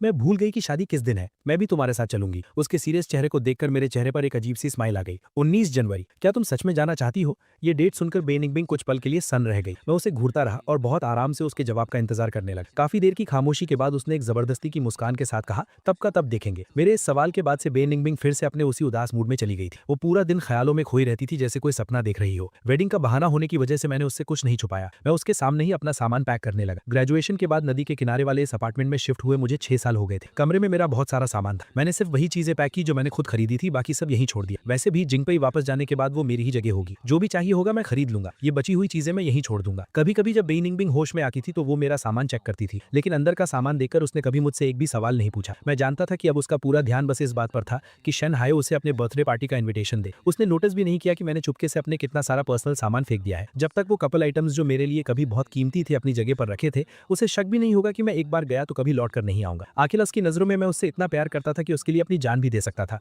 तो वो कैसे सोच सकती थी कि मैं सच में उसे छोड़ने वाला हूँ। सब कुछ पीछे छोड़ने के इस ख्याल ने मेरी पैकिंग बहुत आसान कर दी। 18 जनवरी का दिन, मौसम काफी उदास था। ऐसा लग रहा था जैसे बारिश होने वाली है। बे निंगबिंग सुबह जल्दी उठ गई थी और सोफा पर बैठकर बस अपने फोन को देखे जा रही थी। मैं थोड़ा लेट उठा और डाइनिंग टेबल पर बैठकर नाश्ता करने लगा। मौसम देखकर नैनी ने मुझसे पूछा, मिस्टर जियांग, लग रहा है बारिश होने वाली है, क्या आप एयरपोर्ट के लिए जल्दी निकलेंगे? ये सुनकर बे निंगबिंग ने अपना सिर उठाया और अनजाने में ही पूछ लिया, एयरपोर्ट क्यों जाना है? मैंने उसे बहुत नॉर्मली बताया, मुझे कल एक वेडिंग अटेंड करनी है। तुमने कहा था कि तुम सोचोगी, क्या तुमने कुछ सोचा? मैं चुपचाप बिंगबिंग की तरफ देखने लगा। वो कुछ सेकंड्स के लिए शांत रही और आखिर में बोली, ये बहुत दूर है, मैं नहीं जाऊंगी, मैं तुम्हें एयरपोर्ट ड्रॉप कर दूं। इस जवाब से मुझे कोई हैरानी नहीं हुई। मैंने टोस्ट का आखिरी टुकड़ा खत्म किया और अपना लगेज लेने बेडरूम में चला गया। बे निंगबिंग ने जैसे ही अपनी सीट बेल्ट लगाई तभी अचानक उसके फोन पर नोटिफिकेशन आया। बे निंगबिंग ने जल्दबाजी में उसे क्लिक किया। अगले ही पल उसकी शांत आंखों में एक ऐसी खुशी छा गई जिसे वो छुपा नहीं पाई। उसने फोन नीचे रखा, तुरंत अपनी सीट बेल्ट खोली और कार का दरवाजा खोल दिया। बाहर निकलने के बाद ही उसे एहसास हुआ कि वो क्या कर रही है। वो जल्दी से झुकी और मुझे एक्सप्लेन करने लगी, जियांग फन, ऑफिस में कुछ अर्जेंट काम आ गया है जो मुझे पहले देखना होगा। मैं ड्राइवर को तुम्हें एयरपोर्ट छोड़ने के लिए कह देती हूँ। इतने सालों तक साथ रहने के बाद बाई निंगबिंग की उन घबराई हुई आंखों को देखकर मैं आसानी से समझ गया कि वो झूठ बोल रही है, लेकिन मैंने उसे एक्सपोज नहीं किया। बस आहिस्ता से हाँ में सिर हिला दिया। ड्राइवर का इंतजार करते वक्त मैंने अपना सोशल मीडिया खोला। जैसा मुझे लगा था, शेन हायू ने अपनी बर्थडे पार्टी की फोटो शेयर की। अब उसके साथ वो ब्यूटीफुल लड़की नहीं, लग रहा था कि उनका ब्रेकअप हो गया है। इसका मतलब था कि शेन हायू का वो पुराना प्रॉमिस कि अगर वो 28 साल तक अनमैरिड रहा तो वो बाई निंगबिंग के साथ आ जाएगा, उसके पूरे होने की उम्मीद फिर से जाग गई थी। कोई शक नहीं कि वो इतनी खुश थी। जब ड्राइवर आया तब तक बाई निंगबिंग ने एक व्हाइट इवनिंग गाउन पहन लिया था। वो बहुत ही एक्साइटमेंट के साथ पास खड़ी स्पोर्ट्स कार में बैठ गई। उसने शीशा नीचे किया और मेरी तरफ हाथ हिलाते हुए पूछा, तुम कब वापस आओगे? मैं मुस्कुरा दिया, लेकिन कोई जवाब नहीं। बाई निंगबिंग को कोई परवाह नहीं थी। वो तेजी से अपनी स्पोर्ट्स कार भगाकर ले गई। मैं पैसेंजर सीट पर बैठा उस स्पोर्ट्स कार को आंखों से ओझल होते हुए देखता रहा। फिर मैंने धीरे से ड्राइवर से कहा, चलो। आसमान से हल्की हल्की बारिश होने लगी जिसने खिड़कियों को गीला कर दिया और शीशे धुंधले हो गए। अब मुझे बाहर का कुछ भी साफ दिखाई नहीं दे रहा था और मैं देखना भी नहीं चाहता था। मैंने अपनी आंखें बंद कर ली और अपने दिल में चुपके से कहा, अलविदा, अब कभी नहीं मिलेंगे। फ्लाइट बोर्ड करने से पहले मुझे डैड का कॉल आया, अफैन, तुम कितने बजे पहुंच रहे हो? मैं ड्राइवर को तुम्हें पिक करने भेज दूं। मैं भी जल्दी घर पहुंचना चाहता था, इसलिए मैंने मना नहीं किया। कल रात में ठीक से सो नहीं पाया था, इसलिए फ्लाइट में बैठते ही मुझे नींद आने लगी। मैंने वो 2 घंटे से ज्यादा का सफर सोते हुए ही बिता दिया। जिंगबे लैंड करने के बाद मैंने अपनी कैप और सनग्लासेस पहने। मैं अराइवर गेट से बाहर निकल ही रहा था कि किसी ने मुझे रोक लिया। जियांग फैन, ये साफ आवाज सुनकर मैंने अपनी नींद से भरी आंखों के साथ सिर हिला दिया। अंकल गांव ने मुझे आपको पिक करने के लिए भेजा है। मैंने अपनी आंखें सिकोड़कर लियू रुआन की तरफ देखा। मुझे लगा कि शायद यही ड्राइवर है, लेकिन ये इतनी खूबसूरत लड़की कैसे हो सकती है? कार में बैठते ही मैं खिड़की से सिर टिकाकर फिर से सो गया। जब मैं उठा तो मैंने खिड़की के बाहर एक अजनबी विला देखा। मैंने बहुत ही शक भरी आवाज में पूछा, ये कौन सी जगह है? ये मेरा घर तो नहीं है? मेरा ये रिएक्शन देखकर लियू रुआन हल्की सी मुस्कुराई और बोली, आज नहीं है लेकिन कल हो जाएगा। सही मायनों में कहूँ तो ये हमारा नया घर है जहाँ हम शादी के बाद रहेंगे। शादी के बाद वाला घर?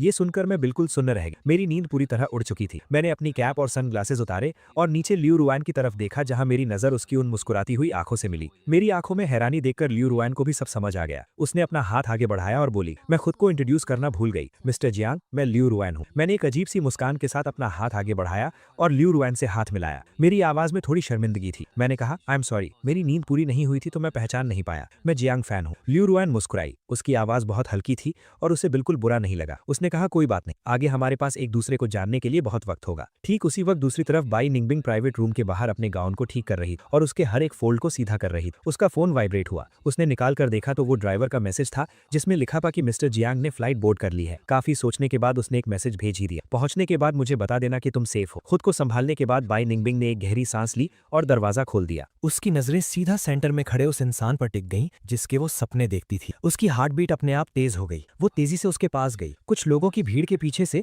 उसने कुछ लड़कों को मजाक करते हुए, हाउ यू, आज तो तुम्हें उससे हमसे मिलवाना ही पड़ेगा, तुमने उसे इतने लंबे टाइम से छुपा कर रखा है। शेन हाउ यू ने कहा, इतनी इतनी जल्दी क्या है, जब मैं अपनी विश मांगूंगा तब तुम सबकी आंखें खुली की खुली रह जाएंगी। बाई निंगबिंग को 1 महीने पहले अपनी बर्थडे पार्टी की बात याद आ गई। उसकी आंखों में अचानक एक उम्मीद जाग उठी। 16 साल की उम्र में किया गया वो मजाक क्या आज वो सच होने वाला था? कुछ घंटों तक बाई निंगबिंग के दिमाग में सिर्फ यही बात घूम रही। घबराहट में उसने शराब के कई घूंट पी ली। जब केक लाया गया तो उसके हाथ हल्के हल्के कांप रहे थे। उसकी फ्रेंड्स उसके चारों ओर खड़ी थी। उनकी आंखों में एक अजीब सी खुशी थी। बिंगबिंग, तुम्हारा सपना सच होने वाला है, तुम्हें कैसा लग रहा है? बाई निंगबिंग ने अपना सर नीचे किया और चुपचाप मुस्कुराती रही। टैंग यान भी ये तमाशा देख रही थी। अचानक उसे कुछ याद आया। उसने अपना हाथ बाई निंगबिंग के कंधे पर रखा और पूछा, अगर ये सच हो गया तो जैंग फैन का क्या होगा? शेन हाओयू की बर्थडे पार्टी में जैंग फैन का नाम सुनकर बाई निंगबिंग की मुस्कान एकदम से गायब हो गई और उसके दिल में थोड़ा गिल्ट आ गया। उसका उतरा हुआ चेहरा देखकर उसकी फ्रेंड्स उसे संभालने लगे। कोई बात नहीं, उससे ब्रेकअप कर लो, अभी इसी वक्त ब्रेकअप कर लो। वैसे भी वो बस एक नॉर्मल लड़का ही तो है, उससे पीछा छुड़ाना आसान होगा। हाँ, अगर उसने कोई तमाशा किया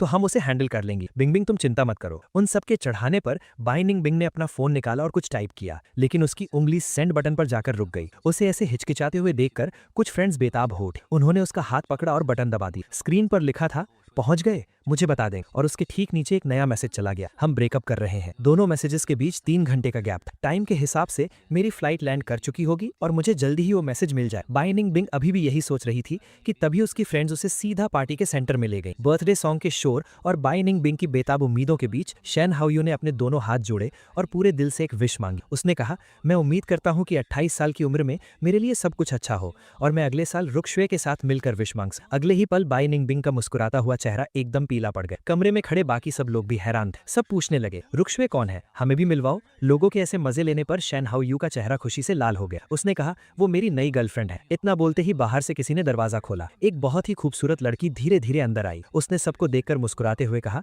हेलो एवरीवन, मैं शेन हाओयू की गर्लफ्रेंड हूँ, शिया रुक्शवे। उस शोर शराबे के बीच शेन हाओयू मुस्कुराते हुए अपनी नई गर्लफ्रेंड का हाथ पकड़े अपने दोस्तों को अपने रिलेशनशिप की छोटी छोटी डिटेल्स बता रहा था। बाई निंगबिंग कोने में बैठकर अपनी फ्रेंड्स के साथ एक के बाद एक पैक पी रही। पीते पीते वो सब नशे में हो गई। टैंग यान लड़खड़ाती हुई उठी और शेन हाओयू के सामने जाकर खड़ी हो गई। सबकी हैरान नजरों के सामने उसने अपनी बेस्ट फ्रेंड के लिए आवाज उठाई। उसने कहा, शेन हाओयू, क्या तुम भूल गए जो प्रॉमिस तुमने बिंगबिंग से किया था? ये सुनकर शिया रुक्शवे के चेहरे पर एक कंफ्यूजन सा दिखा। प्रॉमिस? कैसा प्रॉमिस? शेन हाओयू का चेहरा एकदम से बिगड़ गया, लेकिन टैंग यान इतने नशे में थी कि उसे कोई परवाह नहीं थी। ये देखकर उसकी बाकी फ्रेंड्स भी तुरंत उसका साथ देने आ गए। तुमने बिंगबिंग से प्रॉमिस किया था कि 28 साल के होने पर तुम उसके साथ रहोगे, हम सबको याद है। क्या तुम उसे धोखा दे रहे हो? शिया रुक्शवे का मुस्कुराता हुआ चेहरा धीरे धीरे गंभीर हो गया। उसने मुड़कर शेन हाओयू को घूर कर देखा और पूछा, क्या ये सच है? शेन हाओयू ने कहा, नशे में कही गई मजाक की बात को कोई सच कैसे मान सकता है? और वैसे भी मैंने तब कहा था जब मैं सिंगल रहूंगा, लेकिन अब मेरी एक गर्लफ्रेंड है, तो वो बात कैसे सच हो सकती है? उसका एक एक शब्द बाय निंगबिंग के गिल में खंजर की तरह चुभ रहा था।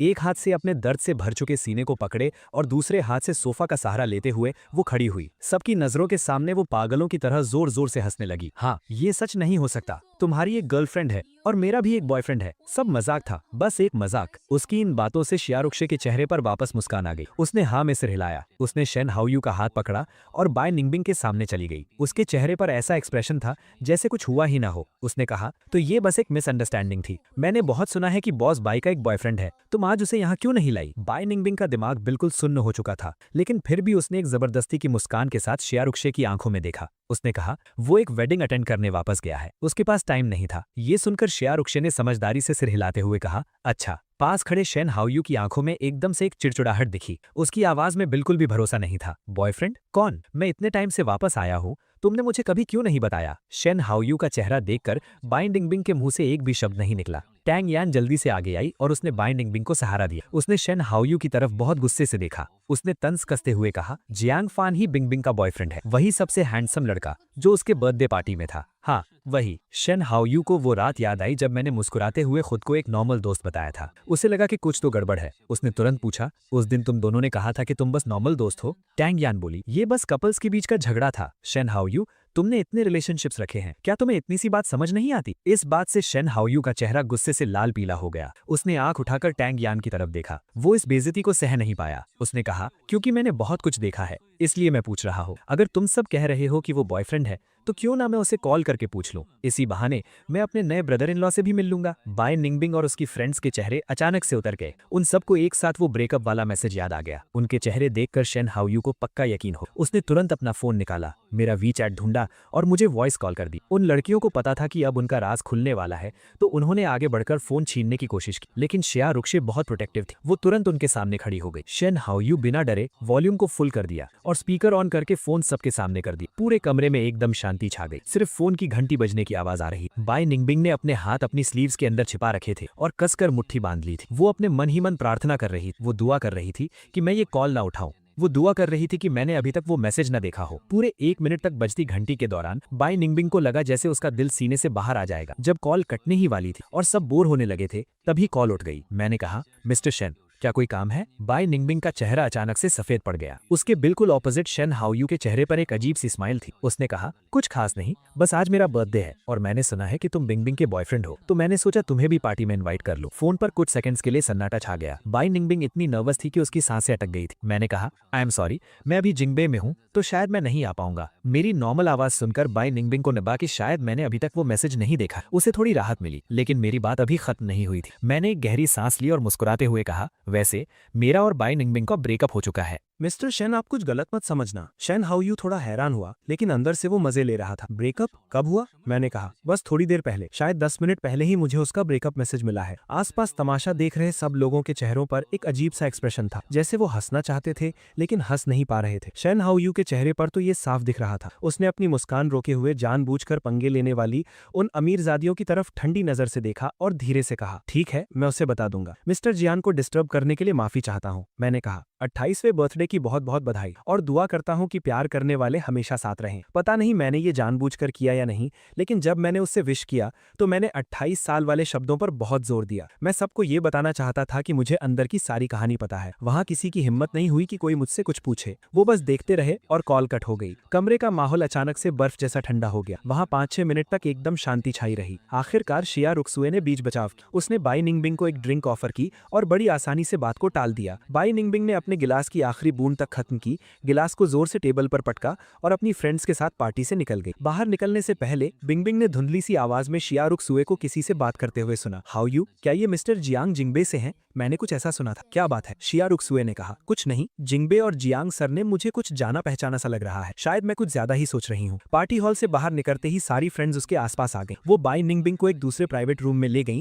और एक साथ उसे समझाने लगी, बिंगबिंग, शेन हाओयू जैसे इंसान से शादी ना करना ही तुम्हारे लिए अच्छा है। पिछले 7 सालों में उसने जितनी लड़कियों को डेट किया है, अगर तुम उससे शादी करती तो पता नहीं आगे क्या होता। ऐसे इंसान से शादी करना खतरे से खाली नहीं है जो हर किसी से प्यार करने का नाटक करता है। तुम्हारा ए फैन के साथ रहना ही ठीक है। हाँ, ए फैन के इस मामले में शेन हाओयू से कम है। वो आज पक्का गुस्से में होगा, इसलिए उसने ऐसा कह दिया। बिंगबिंग, तुम वापस जाकर उसे प्यार से समझाना और उसे सब सच सच बता देना। वो तुमसे इतना प्यार करता है, वो पक्का तुम्हारी बात समझ जाएगा। अपनी फ्रेंड्स की इन बातों से बाय निंगबिंग का उदास मन थोड़ा शांत हुआ। उसने अपना फोन निकाला, मेरा नंबर ढूंढा और बहुत सोच विचार करके एक मैसेज टाइप किया, ए फैन, मैं अभी सबके साथ एक गेम खेल रही थी और मैं हार गई। पनिशमेंट ये था कि मुझे अपने बॉयफ्रेंड को ब्रेकअप का मैसेज भेजना था और फिर किसी से कॉल करवाकर तुम्हारा रिएक्शन देखना था। तुम इसे सच मत मानना। तुम्हें जिंगबे पहुंचे हुए कितना टाइम हो गया? क्या तुम होटल पहुंच गए या तुम वेडिंग वेन्यू सेटअप करने में बिजी हो? तुम कल वापस आओगे या परसों? मैं तुम्हें पिक करने आ जाऊंगी, ठीक है? मैसेज भेजे हुए बहुत देर हो गई थी, लेकिन मेरा कोई रिप्लाई नहीं आया। बाय निंगबिंग स्क्रीन को घूरे जा रही और उसका दिल घबराहट से धड़क रहा था। उसकी फ्रेंड्स ने एक दूसरे को देखा और उसका ध्यान भटकाने की कोशिश करने लगी। वो पक्का वेडिंग में बहुत बिजी होगा। बिंगबिंग, तुम ज्यादा मत सोचो, जब जियांग फैन फ्री होगा तो वो रिप्लाई कर देगा। अगर वो सच में बहुत नाराज हुआ तो हम कल तुम्हारे साथ जिंगबे चलेंगे और खुद जाकर उससे माफी मांग ले। जब मुझे बाय निंगबिंग का मैसेज मिला तब मैं कमरे में लियो रुयान के साथ उसकी वेडिंग ड्रेस सिलेक्ट कर रहा था। मैंने मैसेज ओपन किया। पहली लाइन पढ़ते ही मैं अपनी हंसी नहीं रोक पाया। मुझे लगा मौके पर ही इतना अच्छा बहाना बना लेना, उसका दिमाग सच में बहुत तेज चलता। लेकिन अफसोस, अब मैं उसकी किसी भी बात पर यकीन नहीं करने वाला था। मैं इमेजिन कर सकता था कि कैसे शेन हाओयू ने सबके सामने उसे रिजेक्ट कर दिया होगा और अब अपनी बेइज्जती छुपाने के लिए वो ये सब कर रही थी। उस अजीब से फोन कॉल को याद करके मुझे लगा कि पार्टी का नजारा तो सच में देखने लायक रहा होगा। इस वक्त मुझे अचानक थोड़ा अफसोस हुआ कि मैं उस नजारे को अपनी आंखों से नहीं देख पाया। मैंने एक गहरी सांस ली। अपने गाउन को ठीक कर रही लियो रुयान ने मेरी आवाज सुनी और अपना सिर ऊपर उठाया। क्या हुआ? क्या ये वेडिंग ड्रेस अच्छी नहीं लग रही? मैं किसी को नई ड्रेसेस लाने के लिए कह देती हूँ। मैंने कहा, नहीं, बस शादी के चक्कर में मैंने एक बहुत अच्छा तमाशा मिस कर दी। मुझे उसी बात का थोड़ा अफसोस है। तमाशा? कैसा तमाशा? क्या तुम मुझे बताना चाहोगी? मुझे अपनी नई लाइफ में इंटरेस्ट था, लेकिन मुझे पता था कि अपनी फियांसे के सामने अपनी एक्स गर्लफ्रेंड की बात करना ठीक नहीं होगा, इसलिए मैंने बात पलटने की सोची। मैंने कहा, शंघाई में मेरे कुछ दोस्तों की बर्थडे पार्टी थी और वहाँ कुछ गड़बड़ हो गई। कोई बड़ी बात नहीं, हम अपनी वेडिंग की तैयारियों पर ही फोकस करते। मुझे ज्यादा कुछ बताते हुए ना देखकर लियू रुयान ने भी और सवाल नहीं पूछे। वो लिविंग रूम से कुछ स्वीट्स ले आई। क्या तुम थोड़ा हंग्री फील कर रही हो? पहले थोड़ा खाकर पेट भर लो, बाद में फ्री होने पर मैं तुम्हें बाहर खाने ले चलूंगा। तुम क्या खाना चाहती हो? मुझे सच में थोड़ी भूख लग रही थी। मैंने लियू रुयान से पूछा कि वो क्या खाना चाहती है और सब कुछ नोट कर लिया। फिर मैं बाहर गया और ऑर्डर प्लेस करते हुए गहरी सोच में डूब गया। जो इन्फॉर्मेशन मुझे अभी मिली थी उसके हिसाब से लियू रुयान जिंगबे की लियू ग्रुप की तीसरी बेटी और मुझसे 2 साल छोटी है। उसकी एक बड़ी बहन है जो उससे 2 साल बड़ी है और सबसे बड़ी बहन उससे 5 साल बड़ी है। वो इस समय लियू ग्रुप की वाइस प्रेसिडेंट है और लियू रुयान उसी के हाथों बड़ी हुई है, इसीलिए उसका कैरेक्टर बहुत अच्छा है। पिछले कुछ सालों में जियांग और लियू फैमिली का मिलना जुलना काफी बढ़ गया था और जियांग फैमिली ने बहुत छानबीन करने के बाद ही मैरिज अलायंस का प्रपोजल रखा था। मेरी मॉम के अनुसार लियू रुयान ने मेरी फोटो को बस एक बार देखा और हाँ कर दी। ऐसा लग रहा था कि वो मुझसे काफी सेटिस्फाइड थी। मैं इस बात से बिल्कुल अग्री नहीं करता था।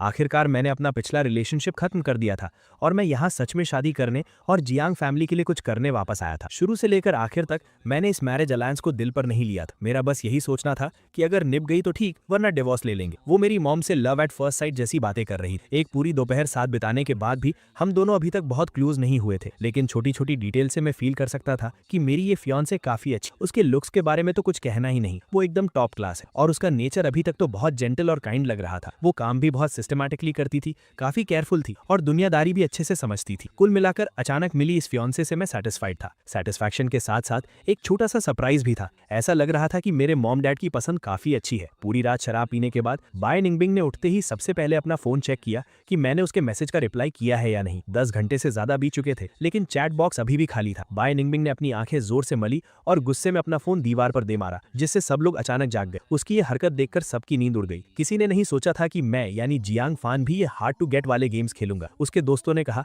कि टेंशन मत लो बाय निंगबिंग, हम सब तुम्हारे साथ चलकर उसे मना लाएंगे। बाकी सब भी तुरंत उसके पास आए और उसे कंफर्ट करने लगे, जिससे उसे थोड़ा बेटर फील हुआ। बार से निकलते ही वो सब सीधे एयरपोर्ट की तरफ निकल पड़े। रास्ते में बाई दूर ऊंची बिल्डिंग्स को घूरती हुई सोच में डूबी थी। उसके दिल में थोड़ा रिग्रेट था। अगर उसे पता होता कि ये बस एक झूठी उम्मीद है तो वो कल ही मेरे साथ जिंगबे जाने के लिए हाँ कर देती। ये सोचते सोचते वो और भी ज्यादा उदास होने लगी और बस खुद को तसल्ली देने की कोशिश करने लगी। उसने सोचा कि चलो अच्छा हुआ वो नहीं गई। शैन हायू की वो बातें सुनकर अब उसकी सारी उम्मीदें टूट चुकी। इन सालों में उसने कई बार हार मानने की कोशिश की, लेकिन उस 28 अप्रैल वाले प्रॉमिस की वजह से हमेशा एक उम्मीद लगाए बैठी थी। खासकर मेरे साथ रिलेशनशिप में आने के बाद वो लगभग पागल हो चुकी थी। उसे समझ नहीं आ रहा था कि वो अपने इतने लॉयल बॉयफ्रेंड यानी मुझे किस मुंह से फेस करे। अब इस डबल चॉइस का फाइनल डिसीजन लेने का टाइम आ गया था। उसने हिचकिचाते हुए अपनी फ्रेंड से पूछा, अगर आज मैं उसे मना नहीं कर पाई तो मैं मैरिज प्रपोज करने का ट्राई करूंगी। तुम लोगों को क्या लगता है? मैरिज वर्ड सुनते ही उसकी फ्रेंड्स की आंखें फटी की फटी रह गई। उन्होंने कहा, जियांग फान से शादी? तुम्हारी फैमिली बैकग्राउंड को देखते हुए तुम्हारे मॉम डैड कभी नहीं मानेंगे। वो अच्छा है, गुड लुकिंग है और उसका नेचर भी बढ़िया है, लेकिन मुझे लगता है कि बस डेटिंग तक ठीक है। सच कहूं तो वो शादी के लिए तुम्हारे लेवल का नहीं है। हालांकि सब लोग उसकी उम्मीदों पर पानी फेर रहे, लेकिन बाय निंगबिंग ने उनकी एक नहीं सुनी। वो सीट पर पीछे टिककर बैठ गई और उसके दिमाग में मेरे साथ बिताए हुए सारे पल फ्लैशबैक की तरह चलने लगे। उसके 25th बर्थडे के बाद से मैं हर कुछ महीनों में डायरेक्टली या इनडायरेक्टली शादी की बात छेड़ देता था ताकि उसका रिएक्शन जान सक। वो मेरी फीलिंग्स जानती थी। उसे पता था कि मेरी फैमिली प्रेशर डाल रही, लेकिन अपने सेल्फिश रीजंस के लिए वो हमेशा अनजान बनने की एक्टिंग करती रही। अब हम दोनों की उम्र भी कम नहीं थी और मैं उससे बेवजह प्यार करता था, इसलिए अब वो मुझे खोना नहीं चाहती। हालांकि शादी की इस राह में बहुत मुश्किलें थी, लेकिन वो ट्राई करने के लिए तैयार थी। ये सब सोचते हुए बाय निंगबिंग ने आखिरकार जिंगबे में मुझे प्रपोज करने का डिसीजन ले ही लिया। उसने अपनी असिस्टेंट को मैसेज किया कि वो उन वेडिंग रिंग्स को ऑक्शन में खरीद ले जो कुछ समय पहले इंटरनेट पर बहुत वायरल हुई। फ्लाइट में चढ़ने से ठीक पहले उसकी असिस्टेंट का रिप्लाई आया कि वो रिंग्स किसी ने 900 मिलियन के भारी प्राइस पर खरीद ली है। बाय निंगबिंग थोड़ी शॉक हो गई। बस एक वेडिंग रिंग के जोड़े के लिए इतना हाई प्राइस? बाय निंगबिंग ने बायर का नाम पूछा तो असिस्टेंट ने बस एक वर्ड में रिप्लाई किया, लियू। जिंगबे की लियू फैमिली। उस एलीट सर्कल में इस मशहूर सरनेम को याद करके बाय निंगबिंग भी थोड़ी हैरान रह गई, लेकिन उसकी लियू फैमिली की सेकंड डॉटर से थोड़ी बहुत जान पहचान थी,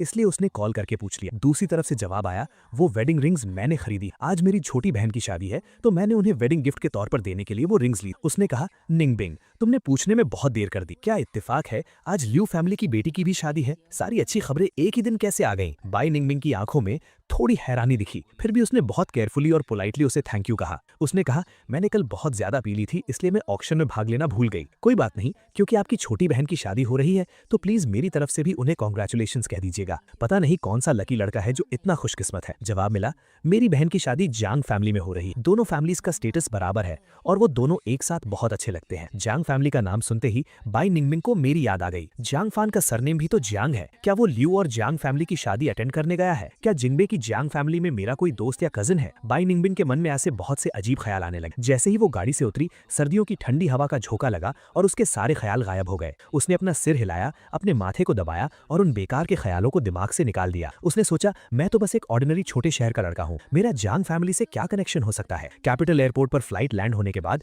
बाई निंगबिंग ने मुझे कॉल किया। ऐसा लग रहा था कि मेरा गुस्सा अभी तक शांत नहीं हुआ था।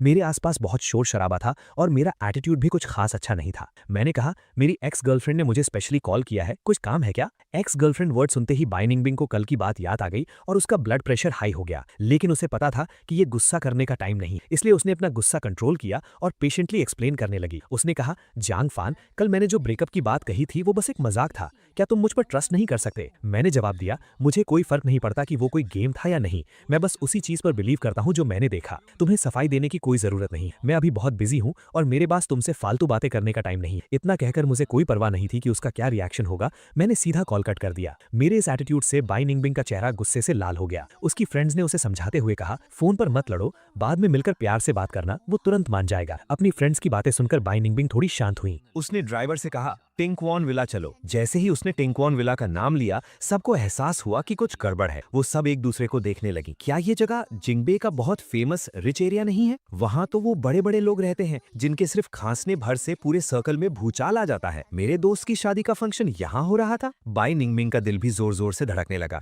फ्लाइट में चढ़ने से पहले वाले वो ख्याल फिर से उसके दिमाग में आने लगे। क्या सच में ऐसा हो सकता है कि मैं जियांग फैमिली का कोई दूर का रिश्तेदार हूँ? 10:30 बज चुके थे। शादी बस शुरू ही होने वाली थी। मेहमान धीरे धीरे अपनी सीट्स पर बैठ रहे। मैं टॉप फ्लोर की बैल्कनी पर खड़ा था। इस शादी की पूरी प्लानिंग और डेकोरेशन लियू रुयान ने खुद अकेले संभाली थी और उसने बहुत मेहनत की थी। मुझे तब जाकर एहसास हुआ कि मेरी मॉम झूठ नहीं बोल रही थी, बल्कि उन्होंने तो कम ही बताया था। जियांग और लियू फैमिली की शादी थी तो नॉर्मली पूरे सर्कल की जानी मानी फैमिलीज के आने की उम्मीद थी, लेकिन ज्यादा से ज्यादा 700-800 टेबल्स ही लगनी चाहिए थी। तो फिर इतने बड़े वेन्यू की क्या जरूरत थी? हालांकि धूप खिली हुई थी, लेकिन सर्दियों का मौसम था तो बाहर अभी भी थोड़ी ठंड थी। गेस्ट्स के कंफर्ट के लिए चारों तरफ अनगिनत एसीज लगवाए गए थे। यूरोप से एयर फ्रेट करके लाए गए फ्रेश फ्लावर्स से स्टेज को डेकोरेट किया गया था और जो रिटर्न गिफ्ट्स दिए जा रहे थे वो प्योर गोल्ड से बने हुए लॉक्स थे जो हर एक गेस्ट को दिए जा रहे थे। इस तरह के ग्रैंड और लैविश सेटअप को देखकर बचपन से फॉरेन में पले बढ़े मेरे जैसे इंसान को भी थोड़ा अजीब लग रहा था। मैंने हवा से उड़े अपने बालों को सेट किया और बस कुछ कहने ही वाला था कि लियू रुयान मेरे पास आ गई। उसने कहा, बाहर ठंड है, चलो अंदर चलते हैं। मैंने हाँ में सिर हिलाया और उसके पीछे रूम में चला गया। लियू रुयान ने मुझे गर्म कॉफी का कप ला कर दिया। उसने कहा, अभी किसी का कॉल आया था कि वो जिंगबे पहुंच गए हैं और शादी का वेन्यू पूछ रहे हैं। क्या वो तुम्हारे दोस्त हैं? क्या हमें किसी को उन्हें गेट से रिसीव करने के लिए भेजना चाहिए? मैंने तुरंत अपना फोन उठाया और कॉल हिस्ट्री चेक। टैंग यान का नाम देखते ही मेरे चेहरे के एक्सप्रेशंस अचानक से अजीब हो गए। मैंने सोचा, टैंग यान का कॉल? तो वो जिंगबे आ गए हैं। मेरे होठों पर एक अजीब सी स्माइल आ गई। मैंने कहा, उन्हें रिसीव करने की कोई जरूरत नहीं, वो खुद ही अंदर आ जाएंगे। और हाँ, यहाँ बहुत सारे लोग आ गए हैं। मैंने देखा कि मेरे डैड पर भी बहुत से कैमरास चुपके से फोकस कर रहे हैं, तो बेहतर होगा कि हम सिक्योरिटी थोड़ी टाइट कर दें ताकि कोई प्रॉब्लम ना हो। लियू रुयान ने ज्यादा कुछ नहीं सोचा और मान गई। रूम से जाने से पहले उसने वेडिंग रिंग्स मेरे हाथ में दे दी। लियू रुयान को रूम से बाहर जाते देख मैं जो हंसी इतनी देर से रोक रहा था वो आखिरकार फूट पड़ी। बाई निंगबिंग मेरी शादी अटेंड करने आई थी। मैं इमेजिन भी नहीं कर सकता था कि जब वो मुझे स्टेज पर खड़ा देखेगी तो उसके चेहरे का रिएक्शन कितना मजेदार होगा। मैंने अपने हाथ में पकड़े रिंग बॉक्स को उठाया और उसे खोला। अंदर रखी रिंग्स को देखकर मैं थोड़ा हैरान रह गया। ये वही रिंग्स थी जो मैंने 2 महीने पहले एक मैगजीन में देखी थी और बाई निंगबिंग को भी दिखाई थी। उस वक्त मैं इमेजिन कर रहा था कि किसी दिन मैं घुटनों के बल बैठकर उसे इन्हीं रिंग्स से प्रपोज करूंगा। लेकिन कौन सोच सकता था कि बस आधे महीने बाद ही मुझे उसके और शेन हाओयू के चक्कर के बारे में पता चल जाएगा। वो शादी और रिंग्स जिसका मुझे कब से इंतजार था, अब मेरे पास वो सब कुछ था और दुल्हन का बदल जाना तो सबसे अच्छा हुआ। आज के दिन मेरे मन में उन बीते 7 सालों के लिए कोई दुख या रिग्रेट नहीं बचा था। अब मैं बस खुश था कि मैं बच गया। पूरे 11 बजे शादी सही टाइम पर शुरू। सबकी नजरों के सामने लियो रुयान के फादर अपनी बेटी का हाथ थामे धीरे धीरे हॉल में आए और उसे मेरे पास ला खड़ा किया। शुरुआत की रस्में पूरी होने के बाद जल्दी ही रिंग्स एक्सचेंज करने का टाइम आ गया। लियो रुयान ने वेडिंग रिंग उठाई और बस मुझे पहनाने ही वाली थी कि अचानक स्टेज के नीचे से कुछ शोर मचने लगा। मैंने आवाज की तरफ देखा और एक ही नजर में मैंने बाई निंगबिंग को देख ली। वो पागलों की तरह अपने आगे खड़े लोगों को धक्का दे रही थी और उसकी आंखें सीधे स्टेज पर टिकी थी। उसकी फ्रेंड्स भी उसके पीछे पीछे आगे बढ़ रही थी और वो सब जोर जोर से मेरा नाम चिल्ला रही थी। इस अचानक हुए तमाशे ने सारे गेस्ट्स का अटेंशन खींच। सबकी नजरें स्टेज और नीचे खड़े लोगों के बीच घूमने लगी। चारों तरफ से आ रही अजीब नजरों के बीच भी मैं एकदम शांत। मैंने अपना सिर घुमाकर लियो रुयान की तरफ देखा। उसके चेहरे पर गुस्सा और कंफ्यूजन देखकर मैंने तुरंत धीमी आवाज में लियो रुयान को एक्सप्लेन किया, सॉरी, ये हुशांग से आए मेरे दोस्त हैं। क्या हम थोड़ी देर के लिए शादी रोक सकते हैं? मुझे बस कुछ मिनट दो ताकि मैं जाकर उन्हें समझा सकूं। लियो रुयान ने झिझकते हुए सिर हिलाकर हाँ कह दी। मैंने हाथ से इशारा करके साले स्टाफ को रुकने के लिए कहा। सिक्योरिटी गार्ड्स ने उन हंगामा करने वालों को पकड़ लिया था और बस उन्हें बाहर खींचकर ले जाने ही वाले थे कि मुझे हाथ का इशारा करते देख वो रुक गए। शुरू से लेकर आखिर तक बाई निंगमिंग की नजरें मुझ पर ही टिकी थी, एक पल के लिए भी नहीं हट। उसने मुझे ग्रूम की ड्रेस पहने एकदम शांत और रिलैक्स्ड होकर अपने सामने खड़े देखा। वो अपना गुस्सा और कंट्रोल नहीं कर पाई और चिल्लाकर बोली, तुमने तो कहा था कि तुम अपने दोस्त की शादी अटेंड करने आए हो, क्या वो दोस्त तुम खुद ही हो? मेरी हंसी छूट नहीं वाली। मैंने कहा, जनरली जब कोई कहता है मेरा एक दोस्त है तो क्या वो खुद के बारे में ही बात नहीं कर रहा होता? मेरी ये बात सुनकर बाई निंगमिंग गुस्से से पागल हो गई। उसने अपनी आंखें बंद की और जब दोबारा खोली तो उसकी आंखों में आग जल रही थी। उसने कहा, क्या इसी वजह से तुमने मेरी पीठ पीछे शादी कर ली? मैंने जवाब दिया, पीठ पीछे का क्या मतलब है? जैंग और लियू फैमिली की न्यूज इंटरनेट पर 1 महीने से ज्यादा से छाई हुई है। बाई निंगमिंग, क्या तुम इंटरनेट यूज नहीं करती? जैंग और लियू, ये नाम सुनकर बाई निंगमिंग को अचानक कुछ याद आया। उसने तुरंत अपना सिर घुमाकर मेरे पास खड़ी दुल्हन लियू रुयान को देखा। उसका चेहरा अपनी दूसरी बहन लियू युनशिंग से काफी मिलता जुलता था। बाई निंगमिंग ने उसे एक नजर में ही पहचान लिया। उसकी आंखें फटी की फटी रह गईं, उसके होठ कांपने लगे और उसके पूरे चेहरे पर शौक साफ दिखाई दे रहा था। लियू रुयान जिससे शादी कर रही है वो जैंग फैन है, तो फिर जैंग फैन असल में है कौन? उसके पीछे खड़ी टैंग यान और बाकियों को भी ये बात समझ में आ गई। उन्होंने पूरी तरह शौक होते हुए चिल्लाकर कहा, जैंग फैन, तुम जिंगबेई के जैंग फैमिली से हो? मैं चुपचाप उन्हें देखता रहा और बहुत पेशेंस के साथ खुद का इंट्रोडक्शन देने लगा। अगर एग्जैक्टली कहूं तो मैं जिंगबेई के जैंग ग्रुप का नेक्स्ट एयर हूं, जैंग शूलिन और ये सीएंग का इकलौता बेटा और लियू रुयान का फियांसे हूं। क्या आप लोगों को मेरी आइडेंटिटी को लेकर अभी भी कोई डाउट है? इतने सारे बड़े टाइटल्स सुनकर वो 6 की 6 बिल्कुल शांत हो गई। हुशांग में ये अमीर लड़कियां बेशक कुछ भी कर सकती थी, लेकिन ये जिंगबेई था, कंट्री का कैपिटल। उनके फैमिली स्टेटस और बैकग्राउंड की जैंग और लियू फैमिली के सामने कोई औकात नहीं। पता नहीं कितनी देर की शांति के बाद बाई निंगमिंग ने रुंधी हुई आवाज में एक ऐसा सवाल पूछा जो उसके लिए बहुत इंपॉर्टेंट। उसने कहा, तुमने मुझे पहले कभी ये सब क्यों नहीं बताया? मैंने जवाब दिया, क्या तुमने भी मुझसे बहुत कुछ नहीं छुपाया था, जैसे कि वो 28 बर्थडे वाला प्रॉमिस? मेरे इन 2 सेंटेंसेस से बाई निंगमिंग का चेहरा बिल्कुल पीला पड़ गया। वो फिर से तड़पने लगी। वो बेचैनी से मुझे एक्सप्लेन करने लगी। मैं इस बारे में सब कुछ एक्सप्लेन कर सकती हूँ जैंग फैन। मैं कभी शेन हाओयू को भुला नहीं पाई थी, लेकिन इन 7 सालों में उसकी बात अभी बीच में ही थी कि लियू रुयान जो अब तक चुपचाप सब कुछ देख रही थी, उसने उसकी बात बीच में काट दी। उसने सिक्योरिटी गार्ड से कहा, इन्हें यहाँ से ले जाओ। लियू रुयान ने मेरा हाथ पकड़ा और बहुत प्यार से मुझसे कहा, अभी इन सब चीजों को हैंडल करने का सही टाइम नहीं है जैंग फैन। जब शादी खत्म हो जाएगी तो हम तुम्हारे दोस्तों को अकेले में डिनर पे इन्वाइट कर लेंगे। गेस्ट्स को और इंतजार मत कराओ। मैंने नहीं सोचा था कि लियू रुयान इतने क्रूशियल मोमेंट पर इतना बोल्ड डिसीजन लेगी। हालांकि मैंने हाँ में सिर हिला दिया, लेकिन मेरे मन में अभी भी बहुत से डाउट्स थे। पर अभी उन सवालों के जवाब ढूंढने का सही टाइम नहीं था। लियू रुयान ने मेरा हाथ पकड़ा और हम दोनों वापस स्टेज के सेंटर में आ गए और एक बार फिर पियानो की हल्की धुन बजने लगी। पूरे हॉल की तालियों और बधाइयों के बीच हम दोनों ने रिंग एक्सचेंज करने की रस्म पूरी की। जैसे ही बुके हवा में उछाला गया, ऊपर से बहुत सारे फूल, पंख और रिबन्स गिरने लगे। दोपहर की तेज धूप लियू रुयान पर पड़ रही थी, जिससे उसका खूबसूरत चेहरा और भी चमक रहा था। मैंने मुड़कर दोबारा पीछे नहीं देखा और अपने फ्यूचर और कल की तरफ कदम बढ़ा दिए। इस ग्रैंड वेडिंग के खत्म होने के बाद मैं काफी थक गया था। दिन में जो कुछ भी हुआ था उसे याद करते हुए मुझे लगा कि अब टाइम आ गया है कि मैं लियू रुयान से खुलकर बात करूं। मैंने उससे पूछा, आज जो कुछ भी हुआ, क्या तुम मुझसे कुछ पूछना चाहती हो? लियू रुयान जो अपना चेहरा साफ कर रही थी, उसके हाथ अचानक रुक गए और उसने मेरी तरफ ध्यान से देखा। उसने कहा, अगर तुम बताना चाहते हो तो मेरे पास पूछने के लिए बहुत कुछ है, लेकिन अगर तुम नहीं बताना चाहते तो मैं कुछ नहीं पूछूंगी। उसका ये बैलेंस्ड और जेंटल एटीट्यूड देखकर मैं थोड़ा हैरान रह गया। मुझे पहली बार लगा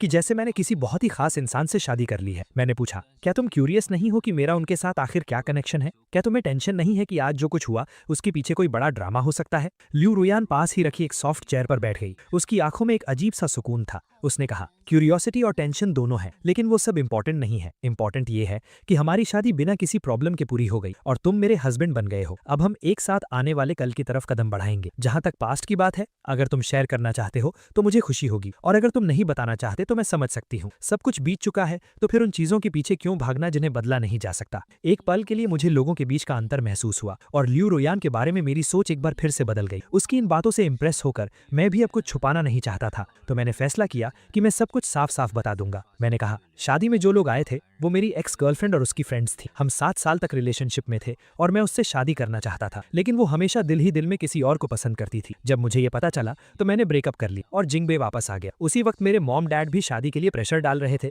तो मैंने बस हाँ कर दी। कल ही मेरा उससे ऑफिशियली ब्रेकअप हुआ था। उसे नहीं पता था कि मैं जैंग फैमिली से हूँ, इसलिए वो शादी में आकर तमाशा करने लगी। मेरी बातें सुनते सुनते लियू रुयान के चेहरे पर एक अजीब सा एक्सप्रेशन आ गया। उसने कहा, कल ब्रेकअप हुआ और आज तुमने शादी कर ली, क्या ये थोड़ा जल्दबाजी नहीं हो गई? मैंने कहा, शायद ये थोड़ी जल्दबाजी थी, लेकिन तुम्हारी और मेरी तो सिर्फ एक बिजनेस मैरिज है। बस बाहर वालों की नजरों में हमें एक स्टेबल कपल बनकर रहना है, इतना काफी नहीं है क्या? ये बोलते हुए मेरे चेहरे पर ऐसे एक्सप्रेशंस थे जैसे मैं बिल्कुल सही बात कह रहा हूँ, जिसे देखकर लियू रोयान के चेहरे पर एक हल्की सी स्माइल आ गई। उसने पूछा, क्या तुम्हें बिल्कुल भी फिक्र नहीं थी कि तुम्हारी शादी किससे हो रही है? मैंने जवाब दिया, मुझे कुछ खास फर्क नहीं पड़ता, मैं तो बस जल्दी से जल्दी जियांग ग्रुप को इनहेरिट करना चाहता हूँ। लियो रुयान का दिल अचानक जोर से धड़का। उसने मुझे बहुत देर तक एकटक देखा और फिर धीरे से हाँ में सिर हिला दी। दूसरी तरफ बाई निंगबिंग को सिक्योरिटी गार्ड्स ने कई 100 मीटर्स तक घसीटा था। उसने अपनी पूरी लाइफ में इतनी बेइज्जती कभी फील नहीं की थी। उसकी फ्रेंड्स का हाल भी कुछ खास अच्छा नहीं था। उन सबको विला के गेट के बाहर फेंक दिया गया था। दर्जनों सिक्योरिटी गार्ड्स उन्हें वहां से भगा रहे थे। वो गुस्से में तो थीं, लेकिन कुछ बोल नहीं पा रही, और सीढ़ियों के नीचे सैकड़ों रिपोर्टर्स अपने कैमरास के साथ खड़े थे, जो इस सेंचुरी वेडिंग की फोटोज ना ले पाने की वजह से परेशान थे। कुछ तेज नजर वाले रिपोर्टर्स ने बाई निंगबिंग को तुरंत पहचान लिया। वो सब चिल्लाते हुए उसका इंटरव्यू लेने के लिए उसकी तरफ दौड़े। उन्होंने पूछा, मिस बाई, क्या आपको भी लियू फैमिली की तीसरी बेटी और मिस्टर जियांग की शादी में इनवाइट किया गया था? आपकी हालत अभी कुछ ठीक नहीं लग रही है, क्या आप बता सकती हैं कि अंदर क्या हुआ? जैसे ही एक ने पूछना शुरू किया, बाकी रिपोर्टर्स भी उसकी फोटोज लेने और सवाल पूछने के लिए आगे बढ़ गए। बाई निंगबिंग का मूड पहले ही बहुत खराब था, और अब अपने इस शर्मनाक हालत में फोटोज खींचते देख वो अचानक भड़क उठी। उसने सीधे अपने सामने खड़े लोगों को धक्का देकर गिरा दिया, कई कैमरास तोड़ दी और फिर अपने लोगों के साथ वहां से चली गई। उसी रात बाई निंगबिंग का रिपोर्टर्स पर हमला करने का वो इंसिडेंट एंटरटेनमेंट न्यूज की हेडलाइंस बन गए। बाई ग्रुप की रेपुटेशन रातों रात मिट्टी में मिल गई और उनके खिलाफ नेगेटिव आर्टिकल्स की बाढ़ आ गई। बाई फैमिली ने पानी की तरह पैसा बहाया, लेकिन फिर भी वो इस खबर को रोक नहीं पाए। जब शेन हाओयू का कॉल आया तो बाई निंगबिंग खुद को होटल के रूम में लॉक करके नशे में धुत बैठी थी। उसने कहा, हेलो निंगबिंग, मैंने न्यूज में देखा कि जिस लड़के की शादी लियू फैमिली में हो रही है वो जियांग फैन है। क्या वो जियांग फैमिली से है? और अगर है भी तो क्या? हाँ में जवाब सुनने के बाद शेन हाओयू की आवाज में एक अजीब सी एक्साइटमेंट थी। उसने कहा,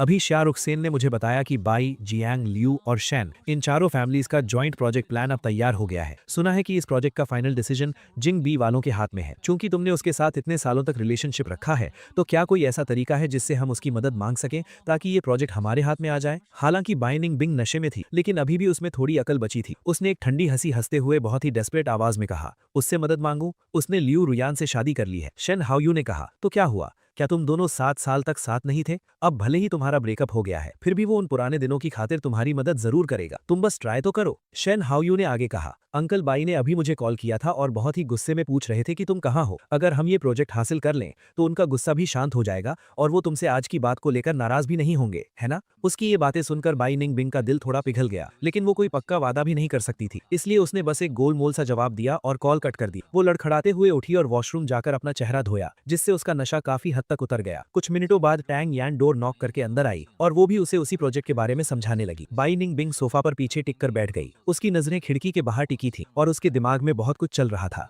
ये प्रोजेक्ट एक सोने की खदान की तरह था, जिसके लिए जिंगबी, हुशांग, हांगकांग और मकाओ की बड़ी बड़ी पावर्स लड़ रही थी। हुशांग की 4 बड़ी फैमिलीज ने हाथ इसलिए मिलाया था ताकि वो इस मौके को हाथ से जाने न दें, और जो इन्फॉर्मेशन उन्हें मिली थी उसके हिसाब से इस प्रोजेक्ट की इंचार्ज 90% चांस था कि जियांग जियाओ ही होंगी। वो मेरी अपनी आंट थी, अगर वो मेरे थ्रू उन तक पहुंच सकें तो ये काम बहुत आसान हो जाएगा। थोड़ी देर सोचने के बाद बाई निंगबिंग ने तय किया कि वो एक बार ट्राई जरूर करेगी। सिर्फ इस प्रोजेक्ट के लिए ही नहीं, बल्कि अपने सेल्फिश रीजंस के लिए भी। वो किसी तरह मुझसे एक बार और मिलना चाहती। शादी के दूसरे दिन मैरिज सर्टिफिकेट लेने के बाद मैं सीधा जियांग ग्रुप के हेडक्वार्टर्स चला गया, जहां मुझे वाइस प्रेसिडेंट की पोस्ट संभालनी थी, ताकि मैं जल्दी से सब कुछ सीख सकूं।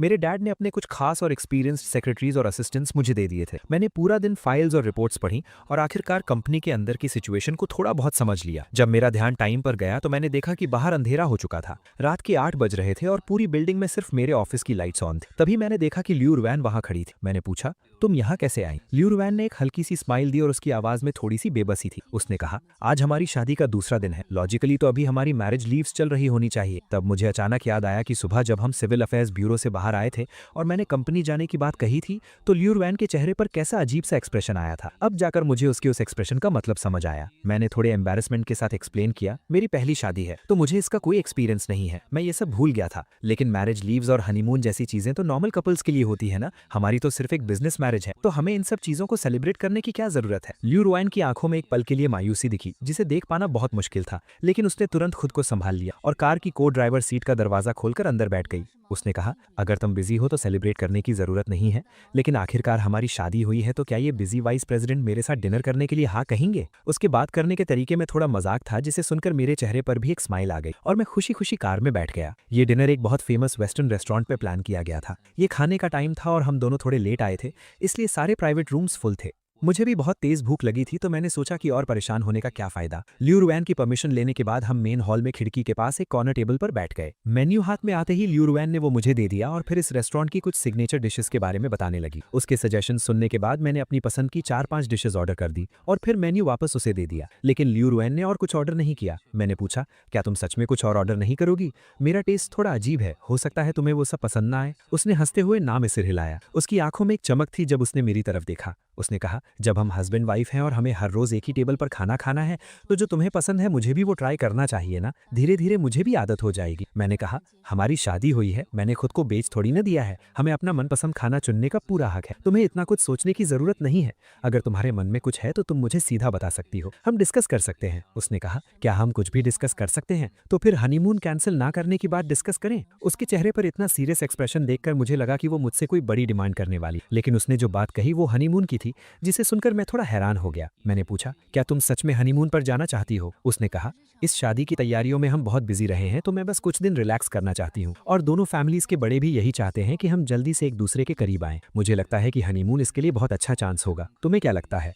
उसकी इतनी सिंसियर आवाज सुनकर जो बहाने मैंने सोच रखे थे वो सब मेरे गले में ही अटक गए। सच कहूं तो लियू रियान एक बहुत अच्छी वाइफ जो हर जगह मेरे डिसीजंस की रिस्पेक्ट करती थी। मेरे लिए हनीमून पर जाना या ना जाना बराबर था और मैं इस छोटी सी बात के लिए उसका दिल नहीं दुखाना चाहता था, इसलिए मैंने हाँ कह दी। मेरा पॉजिटिव आंसर सुनने के बाद लियू रियान की स्माइल और भी ब्राइट हो गई। उसने कहा, ठीक है, जब तुम अपने काम से फ्री हो जाओगे तब मैं सब कुछ अरेंज कर दूंगी। बाइनिंग बिंग ने पूरा दिन जियांग ग्रुप की बिल्डिंग के नीचे मेरा इंतजार किया था। तब जाकर उसने मुझे देखा था। वो मेरे पीछे पीछे रेस्टोरेंट तक आई थी ताकि उसे मुझसे अकेले बात करने का मौका मिल सके, लेकिन पूरी रात मैं अपनी सीट से नहीं उठा। लियू रियान के साथ हंसी मजाक करते हुए और एक दूसरे को खाना सर्व करते देखकर उसके दिल में बहुत तेज दर्द हुआ। उसकी टेबल पर खाना आए हुए 2 घंटे हो चुके थे, लेकिन उसने एक निवारा भी नहीं खाया था। उसकी नजरें सिर्फ मेरे मुस्कुराते चेहरे पर टिकी थी। बड़ी मुश्किल से जब मैं उठकर वॉशरूम की तरफ गया तो बाइनिंग बिंग भी तुरंत मेरे पीछे आ गई और हॉलवे में मुझे आवाज दी। उसने पूछा, जियांग फान, तुमने लियू रियान से शादी करने के लिए हाँ क्यों कहा? मैंने मुड़कर देखा।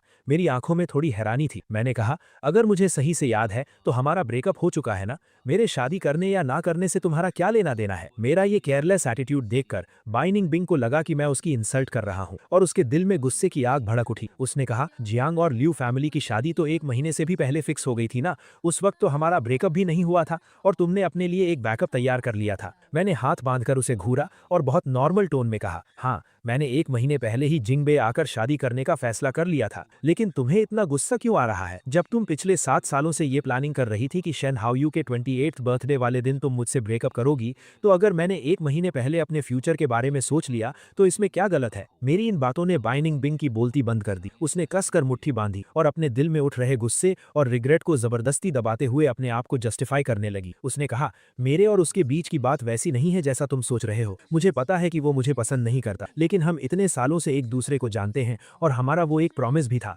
इसीलिए वो हमेशा से मेरे दिल की एक जिद बन गया था। उसने आगे कहा, मैं सच में तुम्हारे साथ एक अच्छी लाइफ बिताना चाहती थी। जिंगबे आते हुए रास्ते में मैं तुम्हें प्रपोज करने के लिए पूरी तरह तैयार थी। मैंने तो वेडिंग रिंग्स भी सिलेक्ट कर ली थी। जियांग फान, क्या तुम मुझ पर एक बार विश्वास नहीं कर सकते? मैंने जवाब दिया, जब उसने तुम्हें पूरी तरह से रिजेक्ट कर दिया तब जाकर तुम्हें मेरे जैसे बैकअप प्लान की याद आई है ना? मैंने आगे कहा, कितनी अफसोस की बात है कि मेरी शादी हो चुकी है। बाइनिंग बिंग, तुम्हें जाकर शेन हाओयू को ही प्रपोज करना चाहिए, हो सकता है वो मान जाए। मेरी आवाज में साफ साफ ताना था, जिसे सुनकर बाई निंगबिंग और भी ज्यादा तड़प उठी। वो एक कदम आगे बढ़ी और मेरा हाथ पकड़ने की कोशिश की, लेकिन मैंने अपना हाथ पीछे खींच लिया। उसने कहा, मैंने उसे कभी पसंद नहीं किया। मैं बेवकूफ थी जो उसे पहले समझ नहीं पाई। उस दिन बर्थडे पार्टी के बाद मुझे समझ आया कि इन 7 सालों में मुझे तुम्हारी आदत हो गई है। मैं सच में तुमसे शादी करना चाहती थी। पहले मुझे लगता था कि भले ही वो 2 नावों में पैर रख रही है, लेकिन फिर भी उसके दिल में थोड़ी बहुत सच्चाई तो है। लेकिन अब उसकी ये बातें सुनकर मुझे घिन आ रही थी। मैंने कहा, तुम्हें नफरत है कि शेन हाओयू ने तुम्हें एक्सेप्ट नहीं किया। तुम्हें नफरत है कि उसने तुम्हें एक बैकअप प्लान की तरह यूज किया। क्या तुम्हें लगता है कि तुम सब समझती हो? तुमने शेन हाओयू का 7 साल तक इंतजार किया। तुम्हारा ये सच्चा प्यार तो पूरी दुनिया देख सकती है। तुम तो अपने इस ड्रामे से खुद को ही इमोशनल कर रही हो। लेकिन जब तुम उससे नफरत कर रही तो क्या तुमने कभी सोचा कि तुम भी तो शेन हायू जैसी ही हो? उसने तुम्हें हाँ नहीं कहा, तुम्हें लटका कर रखा, और फिर तुमने भी वही मेरे साथ किया। तुमने मुझे लटका कर रखा। तुम दोनों एक ही थैली के चट्टे बट्टे हो। तो फिर मेरे सामने ये मुझे कुछ समझ नहीं आया और मुझे अपनी गलती का एहसास है वाला ड्रामा क्यों कर रही हो? मेरी बातें सुनकर बाई निंगबिंग के चेहरे का रंग उड़ गया और वो बिल्कुल पीली पड़ गई। मुझे उसकी फीलिंग्स की कोई परवाह नहीं और ना ही मैं उससे और बहस करना चाहता था। मैं मुड़ा और वापस हॉल की तरफ चलने लगा। जब हम एक दूसरे के पास से गुजरे तो बाई निंगबिंग खुद को कंट्रोल नहीं कर पाई और उसने मेरा हाथ पकड़ ली। मेरा पेशेंस अब खत्म हो चुका था। मैंने झटके से अपना हाथ छुड़ाया। हमारी इसी खींचातानी में ऊपर लगा एक पुराना शैंडलियर अचानक टूट गया और सीधा मेरे सिर के ऊपर गिरने लगा। खतरे के उस पल में बाई निंगबिंग ने बिना सोचे मुझे धक्का देकर किनारे कर दी। एक जोरदार आवाज आई और वो भारी भरकम लोहे का शैंडलियर सीधा उसके कंधे पर आ गया। धक्का लगने की वजह से मैं कुछ मीटर दूर जा गिरा और उसी वक्त लियू रुयान वहां आ पहुंचा। मैंने तुरंत पीछे मुड़कर देखा और मेरी नजर सीधा जमीन पर गिरी हुई बाई निंगबिंग पर पड़ी। वो दर्द के मारे सिकुड़ गई थी। उसने अपने बाएं हाथ से अपना दायां कंधा कसकर पकड़ा हुआ था और दर्द की वजह से उसका पूरा चेहरा लाल हो चुका। आवाज सुनकर वेटर्स भागे आए और बाई निंगबिंग की चोट देखने। लियू रुयान ने परेशानी से मुझसे पूछा, क्या तुम्हें कहीं चोट लगी है? जब उसे तसल्ली हो गई कि मैं बिल्कुल ठीक हूं, तब जाकर उसने चैन की सांस। वो मुझे सहारा देकर उस ड्रामे वाली जगह से दूर ले गए। हम दोनों को एक साथ हाथ पकड़कर जाता देख जमीन पर पड़ी बाई निंगबिंग ने अपने होंठ जोर से काट ली। वो कोई आवाज नहीं निकालना चाहती, लेकिन उसके गले से सिसकियां निकल रही। उसने पूरी तरह टूटकर अपनी आंखें बंद कर ली और उसके दिमाग में एक एक करके पुरानी यादें ताजा होने, जो सारी मेरी ही। जब उसके स्टमक में दर्द होता था तो मैं एक पल के लिए भी उसका साथ नहीं छोड़ता था। बहुत सारे डॉक्टर्स से बात करता था और हमेशा उसकी सेहत की फिक्र करता था। जब वो दीवार से टकरा जाती थी और उसके हाथ पर चोट लग जाती तो मैं तुरंत उबला हुआ अंडा लाकर उसे सहलाता था। जब रात को उसे नींद नहीं आती तो मैं अपनी नींद रोककर उसके साथ सॉफ्ट म्यूजिक सुनता था और उसके लिए सूप बनाता था। पहले जब भी बात उसकी होती थी मैं हर छोटी चीज का ध्यान रखता था, और आज जब उसने मेरी जान बचाने के लिए खुद को इतनी गहरी चोट लगा ली थी तब भी मैंने कोई रिएक्शन नहीं और मैं आराम से किसी और के साथ वहां से चला गया। इस पल में आकर आखिरकार बाई निंगबिंग को यकीन हो गया कि अब मैं वो इंसान नहीं रहा जिसे वो जानती थी। अब वो मेरी जिंदगी में अकेली नहीं थी और अब मैं उससे प्यार नहीं करता था। घर पहुंचने के बाद मेरा मन धीरे धीरे शांत हुआ। मैं सोफा पर लेटकर गर्म चाय पी रहा था, लेकिन जो कुछ अभी हुआ था उसे याद करके मेरा दिल अभी भी घबरा रहा था। मैं बस लियू रुयान से कुछ कहने ही वाला था कि मैंने अपना सिर घुमाया तो देखा कि वो मेडिकल बॉक्स लेकर नीचे बैठी। मैंने पूछा, मुझे कोई चोट नहीं लगी, तुम ये मेडिकल बॉक्स क्यों लेकर आई हो? लियू रुयान ने कोई जवाब नहीं दिया, बस धीरे से मेरे एंकल की तरफ इशारा किया। मैंने उसकी नजर का पीछा किया तो देखा कि मेरे एड़ी के पास कांच के टुकड़े से थोड़ी सी छील गई है। लियू रुयान ने रुई में थोड़ा सा अल्कोहल लिया और कहा, इसमें थोड़ा दर्द हो सकता है। इतनी छोटी सी चोट पर मैं नॉर्मली कभी ध्यान नहीं देता था, इसलिए लियू रुयान को इसके लिए इतना परेशान होते देख मुझे थोड़ा अजीब लगा। मैंने कहा, ये छोटी सी चोट है, इस पर दवाई लगाने की कोई जरूरत नहीं, तुम इतनी टेंशन मत लो। मैंने ये कह तो दिया, लेकिन जैसे ही अल्कोहल मेरी चोट पर लगा मैंने दर्द से एक गहरी सांस ली। क्लीन करने के बाद लियू रुयान ने चोट पर बैंडेड लगा दी। उसने कहा, मैं अभी किसी से वाटरप्रूफ बैंडेड मंगवाती हूँ। अगले 2 दिन जब तुम नहाओगे तो ध्यान रखना कि इसे लगाकर ही नहाना, ताकि चोट में पानी ना जाए। बाहर जाना हो तो बस स्लीपर्स पहन लेना। मैं बचपन से ही घर छोड़कर अपनी आंट के साथ रहा। देश वापस आने के बाद 4 साल कॉलेज और 6 साल रिलेशनशिप में मैं हमेशा बाहर अकेला ही रहा था। ये पहली बार था जब किसी ने मेरी इतनी छोटी सी चोट के लिए इतनी परवाह की। मैं हैरान तो था, लेकिन माहौल को थोड़ा हल्का करने के लिए मैंने एक छोटा सा मजाक किया। मैंने कहा, इतनी परेशानी उठाने की कोई जरूरत नहीं है, जब तक तुम्हारा वो सामान आएगा तब तक तो मेरी चोट भी ठीक हो जाएगी। लियू रुयान ने अपनी आंखें ऊपर की, मुझे ध्यान से देखा और उसके चेहरे पर एक ऐसा सीरियस एक्सप्रेशन था जो मैंने पहले कभी नहीं देखा था। उसने कहा, आज जो तुम्हें ये चोट लगी है ये मेरी गलती की वजह से है, मैं इस बात से मुकर नहीं सकती। चोट चाहे छोटी हो, दर्द तो होता है। मैं नहीं चाहती कि इतने बड़े हादसे के बाद तुम्हें जरा भी तकलीफ हो, इसलिए मैं थोड़ा ज्यादा बोल रही, लेकिन थोड़ा ध्यान रखने में कोई बुराई तो नहीं है ना। एक बार मेरी बात मान लो जियांग फैन। पता नहीं उसकी आवाज में इतनी सच्चाई थी या फिर उसकी आंखों में जो पछतावा था उसकी वजह से मेरा दिल जोर जोर से धड़कने लगा। मैं उसकी आंखों में सीधा नहीं देख पाया तो मैंने अपनी नजरें नीची कर ली और धीरे से हाँ में सिर हिला दी। लियू रुयान के मेडिकल बॉक्स लेके जाने के बाद मुझे टैंग यान का कॉल आया। उसने कहा, जियांग फैन, क्या तुम इतने पत्थर दिल हो? निंगबिंग ने तुम्हारी जान बचाने के लिए इतनी गहरी चोट खाई है और तुम उसे देखने तक नहीं आए। उसकी इस फालतू की बात को सुनकर मैं नहीं चाहता था कि वो मुझ पर कोई झूठा इल्जाम लगे। मैंने हंसते हुए कहा, अगर वो मुझे बार बार पकड़कर तंग नहीं करती तो वो शैंडलियर मेरे सिर के ऊपर गिरता ही नहीं। उसकी चोट उसकी अपनी गलती का नतीजा। क्या तुम इसका इल्जाम भी मेरे सिर मढ़ रही हो? टैंग यान ने कहा, बात चाहे जो भी हो, लेकिन उसने जानलेवा मौके पर तुम्हें धक्का देकर बचाया ना। क्या तुम सच में अपने पुराने रिश्ते की जरा भी कदर नहीं करते? मुझे उसके इस बेशर्मी और बातों को घुमाने के टैलेंट पर सच में हैरानी हो। मेरा उसके साथ और बहस करने का कोई मन नहीं। अचानक मेरी नजर मेरे पैर पर लगे बैंडेड पर पड़ी तो मैंने एक झूठ बोल दिया। मैंने कहा, मैं सच में देखने आना चाहता था, लेकिन मेरे पैर में चोट लग गई है और मैं घर से बाहर नहीं निकल सकता। फोन पर 10 सेकंड्स तक शांति रही। फिर उसने अपना गला साफ किया और उसकी टोन थोड़ी नर्म हो गई। उसने कहा, अगर तुम नहीं आ सकते तो कोई बात नहीं, लेकिन तुम्हें यह एहसान तो चुकाना ही पड़े। एक काम करो, मैंने सुना है कि 1 महीने बाद युनदाओ प्रोजेक्ट का अप्रूवल डिनर है। तुम अपने सेक्रेटरी से कहकर कुछ इन्विटेशन कार्ड्स भिजवा दो, फिर हम हिसाब बराबर कर लेंगे। तो ये थी उनकी पूरी प्लानिंग। मैं अपनी हंसी रोक नहीं पाया और मैंने बस यूं ही हाँ कह दिया। कॉल कट करने के बाद मैंने अपनी आंट को कुछ मैसेजेस भेजे और इस प्रोजेक्ट की पूरी डिटेल्स पूछी। फिर मैंने उनसे कहा कि वो कल मुझे कुछ इन्विटेशन कार्ड्स भिजवा दें। अगले कुछ दिनों तक मैं जहां भी जाता, लियू रुयान मेरे पीछे पीछे आती। शुरू में मैं उसे कहता था कि वो जाकर अपने काम करे, लेकिन हर बार वो मुझे मैरिज लीव का बहाना देकर चुप करा देती। धीरे धीरे मुझे एहसास हुआ कि जब लियू रुयान मेरे साथ होती थी तो काम में चाहे कोई भी प्रॉब्लम आए, वो हमेशा मुझे सही एडवाइस देती। मुझे उसकी आदत होने लगी और हर वक्त साथ रहने की वजह से हम दोनों बहुत जल्दी एक दूसरे के काफी क्लोज आ गए। आधी रात को जब मैं ओवर टाइम करता था तो लियू रुयान अपना लैपटॉप लेकर मेरे पास बैठ जाती और चुपचाप अपना काम करती रहती। कभी कभी जब उसे बाहर जाना होता था तो वो सबसे पहले मुझे बताकर जाती और जब भी हम फ्री होते थे तो वो मुझे डेट्स पर ले जाती और मुझे बहुत सी नई और मजेदार जगहें दिखाती थी। आधे महीने बाद स्प्रिंग फेस्टिवल के मौके पर जियांग और लियू फैमिली ने एक साथ मिलकर नया साल सेलिब्रेट करने का प्लान बनाया। दोनों फैमिलीज के दर्जनों लोग एक साथ बैठे हंसी मजाक कर रहे थे और बातों बातों में सबका ध्यान हम दोनों न्यूली मैरिड कपल पर ही था। मेरी मॉम बहुत प्यार से अपने पास बैठे मुझे और लियू रुयान को देख रही थी। वो भावुक होते हुए बोली, जियांग का ये जिद्दी नेचर बिल्कुल उसकी आंट पर गया है। ग्रेजुएशन के बाद मैंने उसे जिंगबे वापस आने को कहा, लेकिन वो नहीं माना। वो बाहर अकेले ही स्ट्रगल करना चाहता था। मैं भी उसके आगे हार मान। रुयान, अगर वो कोई गलती करे तो प्लीज थोड़ा बर्दाश्त कर लेना। इतने सारे लोगों के सामने अपनी मॉम को अपनी बुराई करते देख मुझे थोड़ा बुरा लगा। मैं बस अपने डिफेंस में कुछ कहने ही वाला था कि लियू रुयान ने एक छिला हुआ ऑरेंज मेरे हाथ में रख दिया। उसने मुस्कुराते हुए कहा, मॉम आप बहुत ज्यादा बोल रही हैं। जियांग जिद्दी कहाँ है? मुझे लगता है कि वो बहुत इंडिपेंडेंट है और उसके अपने स्ट्रॉन्ग ओपिनियंस हैं। फ्यूचर में अपनी आंट के साथ मिलकर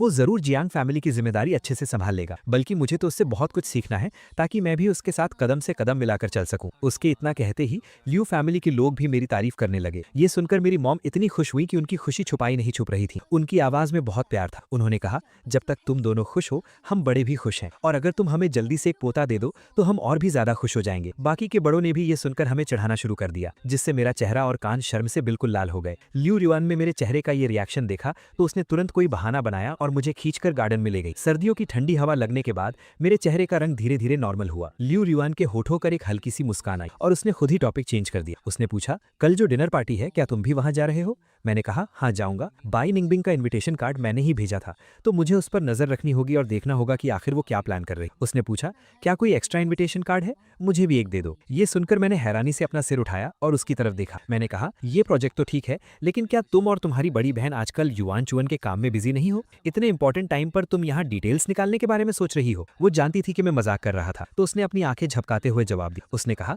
ऑफ कोर्स मुझे इस प्रोजेक्ट में कोई इंटरेस्ट नहीं है, बस हॉलीडेज में करने को कुछ खास नहीं है, तो मैंने सोचा कि तुम्हारे साथ चलकर थोड़ा घूम लूंगी। मैं समझ गया और मैंने हाँ में सिर हिलाया। मुझे याद आया कि मेरे पास सिर्फ एक ही इन्विटेशन कार्ड बचा था, तो मैं उसका हाथ पकड़कर नीचे अपनी आंट के पास गया। प्रोजेक्ट का डिनर जिंगबे के सबसे बड़े होटल में रखा गया था। शाम के 7 बजे प्रोजेक्ट हेड धीरे धीरे स्टेज पर आए और उन्होंने ऑफिशियली डिनर शुरू होने की अनाउंसमेंट की। जियांग फैमिली की कार ट्रैफिक की वजह से आधा घंटा लेट पहुंची। जैसे ही हमने दरवाजा खोला तो जो लोग मौके का इंतजार कर रहे थे उन्होंने तुरंत मेरी आंट को घेर लिया। इतने सारे लोगों को देखकर मैं इस भीड़ में नहीं फंसना चाहता था। मैंने लियू रुयान का हाथ पकड़ा और चुपचाप भीड़ से बचकर अंदर चला गया। हम दोनों वैसे भी इस प्रोजेक्ट के लिए नहीं आए थे, तो हम बस आराम से हॉल में टहल रहे थे और अच्छा खाना और रेड वाइन एंजॉय कर रहे थे। सेकंड फ्लोर पर खड़ी बाई निंगबिंग के हाथ में शैंपेन का ग्लास था और वो रेलिंग के सहारे खड़ी थी। उसने मुझे एक ही नजर में देख लिया। मैं लियू रुयान के कान में कुछ फुसफुसा रहा था। इस 1 महीने में उसने बहुत कुछ सोचा था और अब उसने मुझसे पूरी तरह उम्मीद छोड़ दी थी। मैं जियांग फैमिली से था और मेरी शादी लियू रुयान से हुई थी। इन दोनों फैमिलीज में से कोई भी ऐसी नहीं थी जिससे पंगा लिया जा सके, इसलिए वो खुद को हमेशा समझाती रहती थी कि पुरानी बातों को भूल जाए और रियलिटी को एक्सेप्ट करे। लेकिन इतना सब सोचने के बाद भी हम दोनों को एक साथ इतना क्लोज देखकर उसके दिल में अभी भी गुस्सा और जलन थी और उसका चेहरा तुरंत लाल हो गया। उसके पास खड़े शेन हाओयू ने भी उसकी नजर का पीछा करते हुए मुझे देखा तो उसकी आंखें चमक उठी। वो शाहरुखे का हाथ पकड़कर नीचे की तरफ जाने लगा और टैंग यान ने भी बाय निंगबिंग का हाथ पकड़ा और उसके पीछे चल पड़ी। चारों भीड़ को चीरते हुए मेरे पास आ गए। उन्होंने कहा, मिस लियू, बहुत दिनों बाद मिले। सुना है आपकी कुछ दिन पहले ही शादी हुई है। Happy wedding. ल्यूरियन ने कहा, थैंक यू। जैसे ही ये लफ्ज निकले माहौल फिर से अजीब हो गया। शाहरुखे को समझ नहीं आया कि आगे क्या बोले तो उसने शेन हाओयू को इशारा किया। शेन हाओयू तुरंत आगे आया और मेरी तरफ हाथ हिलाते हुए बोला, जियांगफान भाई, मुझे याद हो, हम 2 महीने पहले मिले थे। मैंने कहा, मिस्टर शेन, बहुत दिनों बाद मिले। मेरी आवाज सुनकर बाय निंगबिंग ने अपना सिर ऊपर उठाया और ठीक उसी वक्त मैंने अपनी ठंडी नजरों से उसे देखा। उसने कहा, जियांगफिफ, बहुत दिनों बाद मिले। मैंने सुना था कि उस दिन तुम्हें चोट लग गई थी। क्या अब तुम ठीक हो? मैंने कहा, तुम्हारी मेहरबानी से मैं बहुत जल्दी रिकवर हो गया। मेरी इस ताने भरी आवाज से बाय निंगबिंग का दिल दहल गया। उसके चेहरे पर गिल्ट साफ दिख रहा था और वो खुद को रोक नहीं पाई और एक्सप्लेन करने लगी। लेकिन इससे पहले कि वो कुछ बोल पाती, ल्यूरियन ने उसे बीच में ही रोक दिया। ल्यूरियन ने कहा, मैं और जियांगफान यहाँ अपनी आंट के साथ डिनर अटेंड करने आए थे। मुझे नहीं लगा था कि मैं यहाँ रुक्षे से मिलूंगी। तुम लोग इतनी दूर से उड़कर जिंगबे आए हो, क्या कोई काम था? ये सुनकर टैंग यान ने तुरंत शाहरुखे के हाथ पर कोहनी मारी, उसे इशारा करते हुए कि वो इस मौके का फायदा उठाए। शाहरुखे ने कहा, हमारी फैमिलीज भी युंदो प्रोजेक्ट में थोड़ा इंटरेस्ट रखती हैं, तो हमने सोचा कि आकर देख लें। सुना है कि जियांगफान की आंट इस प्रोजेक्ट की इंचार्ज है। ल्यूरियन, क्या तुम हमारे पुराने रिश्ते की खातिर हमें उनसे मिलवा सकती हो? ल्यूरियन ने तुरंत कोई जवाब नहीं दिया, बल्कि उसने मेरी तरफ देखा जैसे वो मुझसे मेरी राय पूछ रही हो। आंखों ही आंखों में बात करने के बाद मैंने कहा, मैं और ल्यूरियन तुम्हारी मदद तो करना चाहते हैं, लेकिन तुम लोग देख ही रही हो कि मेरी आंट अभी बहुत बिजी है। मुझे नहीं लगता कि ये सही टाइम है। उन तीनों ने एक दूसरे को देखा और समझ गए कि ये साफ साफ इनकार था। वो हमसे दुश्मनी भी नहीं मोल लेना चाहते थे, तो कुछ बातें करके वो वहां से चले गए। सिर्फ बाय निंगबिंग अपनी जगह पर खड़ी थी और मुझे एक टक देख रही थी, जैसे वो कुछ कहना चाहती हो लेकिन कह नहीं पा रही। मेरा उससे बात करने का कोई मन नहीं, तो मैंने ल्यूरियन का हाथ पकड़ा और वहां से चला गया। लेकिन वो किसी जिंदा लाश की तरह हम दोनों के पीछे पीछे चलने लगी। हॉल से लेकर 2nd फ्लोर तक और फिर गार्डन तक वो हमारे पीछे आई। जब ल्यूरियन ने देखा कि आसपास कोई नहीं है तो उसने कहा, मिस बाई, आप कब से हमारा पीछा कर रही हैं? क्या आप मुझसे या मेरे हस्बैंड से कुछ कहना चाहती हैं? तब जाकर बाय निंगबिंग को होश आया कि उसकी ये हरकत बहुत अजीब थी। उसने तुरंत माफी मांगते हुए कहा, सॉरी, मैंने थोड़ी ज्यादा पी ली है तो मुझे कुछ समझ नहीं आ रहा, मुझे रास्ता नहीं मिल रहा था। उसका ये बकवास बहाना सुनकर ल्यूरियन की एक हल्की सी हंसी निकल गई, लेकिन उसकी टोन एकदम ठंडी थी। उसने कहा, कभी कभी भूल जाना तो ठीक है, लेकिन हमेशा के लिए मत भूल जाना। जियांगफान शायद अपने पुराने रिश्ते की कदर करता होगा, लेकिन मेरा और बाय फैमिली का कोई लेना देना नहीं है, तो हमारे बीच तो कोई पुराना रिश्ता होने का सवाल ही नहीं उठता। उसकी बातों में छिपी हुई धमकी सुनकर बाय निंगबिंग का दिल सीधा जमीन पर आ गिरा। वो जानती थी कि ल्यू फैमिली की पावर को देखते हुए अगर ल्यू रुयान ने बस एक लफ्ज भी कह दिया तो बाय फैमिली किसी भी दिन होशांग से हमेशा के लिए गायब हो जाएगी। बाय निंगबिंग अपनी फैमिली को दांव पर लगाकर मुझे वापस पाने की हिम्मत नहीं कर सकती थी। उसे आखिरकार हार माननी पड़ी और वो चुपचाप वापस हॉल में चली गई। दूसरी तरफ आवाज आई, प्रेसिडेंट जियांग, आपका भतीजा और हम बहुत अच्छे दोस्त हैं। अगर हमारे लिए नहीं तो कम से कम उसके लिए तो आप हमारे साथ एक ड्रिंक पी ही सकती हैं। बाय निंगबिंग को नहीं पता था कि अंदर क्या हुआ है, लेकिन ये आवाज सुनते ही वो समझ गई कि कुछ तो गड़बड़ हुई। वो तुरंत भीड़ को चीरते हुए सेंटर हॉल में। वो बस इतना ही कहने वाली थी कि president Jiang, I am sorry, लेकिन इससे पहले कि वो कुछ बोल पाती उसने देखा कि मेरी आंट ने फोन उठाया और सिक्योरिटी गार्ड्स को बुला लिया। एक ही पल में पूरे हॉल में सन्नाटा छा गया। बाकी गेस्ट्स उन चारों के पीले पड़े चेहरों को मजे लेते हुए देखने लगे। मेरी आंट ने कहा, आज युंदाओ प्रोजेक्ट का अप्रूवल डिनर है, ये कोई शॉर्टकट मारने की जगह नहीं है। आप सबके पास इन्विटेशन कार्ड्स हैं, तो प्लीज ध्यान से सुनिए। थोड़ी देर में जो प्रेस कॉन्फ्रेंस होने वाली है, इन चारों की तरह गलत रास्ते मत अपनाइए, वरना अगर आपको यहाँ से बाहर निकाल दिया गया तो ये मत कहना कि मैंने आपकी बेइज्जती। जब दर्जनों सिक्योरिटी गार्ड्स उन चारों को बाहर निकाल रहे थे, ठीक उसी वक्त मैं और ल्यू रुयान वापस आए। हम दोनों कुछ देर गेट पर खड़े रहकर उन्हें जाते हुए देखते रहे, फिर एक दूसरे को देखा और हमारी आंखों में एक मजेदार हंसी थी। हॉल से होस्ट की आवाज आई, लग रहा था कि प्रोजेक्ट मीटिंग शुरू होने वाली है। जिन लोगों ने तमाशा किया था वो बाहर निकाले जा चुके थे और मेरा भी अब यहाँ रुकने का मन नहीं। मैंने ल्यू रुयान का हाथ पकड़ा और कहा कि चलो घर चलते हैं। ल्यू रुयान हमेशा मेरी बात मानती थी। उसने मेरी आंट को एक मैसेज भेजा और कार स्टार्ट कर दी। पिछले कुछ दिनों से हम दोनों अपने पुराने घर में रह रहे थे। घर के सारे सर्वेंट्स भी फेस्टिवल मनाने घर गए हुए थे। पूरा घर खाली था। हम दोनों सोफा पर लेटकर एक मूवी देख रहे थे। आधी रात के करीब मुझे अचानक स्वीट डम्पलिंग्स खाने का मन हुआ। फेस्टिवल का दिन था और रात भी बहुत हो चुकी। आसपास की सारी शॉप्स और डिलीवरी सर्विसेज बंद थी। मैंने अपने फोन पर डिलीवरी नॉट अवेलेबल पढ़ा और एक गहरी सांस छोड़ी। मेरे चेहरे पर उदासी देखकर ल्यू रुयान के चेहरे पर एक प्यारी सी स्माइल आ गई। वो उठी और किचन में गई। उसने कैबिनेट से ग्लूटेनस राइस फ्लावर का एक पैकेट निकाला। उसे ये करते देख मैं क्यूरियोसिटी के साथ उसके पास गया और मेरी आंखों में हैरानी थी। मैंने पूछा, क्या तुम्हें स्वीट डम्पलिंग्स बनाने आते हैं? मुझे राइस फ्लावर के साथ खेलता देख ल्यू रुयान समझ गई कि मैं भी ट्राई करना चाहता हूँ, तो उसने 2 एप्रन्स निकाले और एक मुझे पहना दिया। उसने कहा, मुझे आते नहीं नहीं है, लेकिन कोई ट्यूटोरियल देखकर सीख ले, आसान ही होगा। मुझे लगा कि वो बिल्कुल सही कह रही है। मैंने तुरंत अपना फोन निकाला और हम दोनों ने ट्यूटोरियल देखते हुए 1 घंटे से ज्यादा मेहनत की। तब जाकर हम मुश्किल से कुछ छोटे बड़े और अजीब अजीब शेप्स के डंपलिंग्स बना पाए। पानी उबलने के बाद मैं डंपलिंग्स पानी में डालने ही वाला था, लेकिन ल्यू रुयान डाल गई कि कहीं मुझे गर्म पानी की छींटे न लगे। उसने तुरंत मेरे हाथ से प्लेट ले ली और मुझे 2 बोल्स ला। घर में स्वीट वाइन नहीं थी, तो उसने थोड़े टेस्ट के लिए उसमें थोड़ी ब्राउन शुगर डाल। जब वो दोनों बोल्स लेकर बाहर आई तो रात के 12 बज चुके। मैंने चम्मच से अपने बोल का सबसे बड़ा डंपलिंग उठाया और ल्यू रियान के सामने थोड़ा शो ऑफ करने लगा। मैंने कहा, सबसे बड़ा वाला मेरे पास है, लगता है इस साल मेरी किस्मत चमकने वाली। ल्यू रियान मुस्कुराते हुए मुझे देखने लगी। मैंने एक बाइट ली। मेरे चेहरे की वो खुशी कुछ सेकंड्स के लिए जम गई और फिर से नॉर्मल हो। उसने पूछा, क्या ये टेस्ट में अच्छा नहीं है? मैंने अपनी आंखें गोल गोल घुमाई और पागलों की तरह हाँ में सिर हिलाने लगा। फिर मैंने चम्मच उसकी तरफ बढ़ाया और उसे मनाते हुए कहा, ये बहुत टेस्टी है, क्या तुम ट्राई करना चाहोगी? ल्यू रुयन ने बस एक नजर देखी और समझ गई कि मेरे हाथ का बनाया हुआ ये प्लम के साइज का डंपलिंग कच्चा था, लेकिन उसने 1 सेकंड के लिए भी नहीं सोचा। उसने अपना सिर झुकाया और आधा बचा हुआ डंपलिंग खा लिया। उसे उल्लू बनता देख मेरी हंसी बस छूटने ही वाली थी। मैंने जल्दी से अपना हाथ मुंह पर रखा और पूछा, टेस्टी है ना? लेकिन उसके चेहरे पर एकदम सरप्राइज वाले एक्सप्रेशंस थे। उसने थम्स अप दिखाते हुए कहा, बहुत टेस्टी है, मीठा है, सॉफ्ट है और मुझे बिल्कुल ऐसा ही पसंद है। ये कहते हुए उसकी आंखें चमक रही। मुझे समझ नहीं आ रहा था कि वो सच बोल रही है या झूठ, लेकिन मुझे अपने टेस्ट पर पूरा भरोसा था। मैंने तुरंत अपना चम्मच नीचे रखा, एक हाथ से उसकी ठुड्डी पकड़ी और उसका मुंह खोलकर देखने की कोशिश की, लेकिन ल्यू रुयन ने सीधे मुंह की चीज निगल ली। जब मैं इतनी मेहनत करके उसका मुंह खोलने में कामयाब हुआ तो मुझे अंदर कुछ नहीं दिखा। मेरे चेहरे पर तुरंत मायूसी छा गई। मैंने कहा, वो साफ साफ कच्चा था। तुम मुझसे झूठ बोल रही हो ना? एक दूसरे के साथ लड़ते झगड़ते और मस्ती करते हुए हम दोनों सोफा से नीचे रोल हो गए और सीधा कारपेट पर जा गिरे। हे दोस्तों, इस वीडियो को देखने के लिए आपका बहुत बहुत शुक्रिया।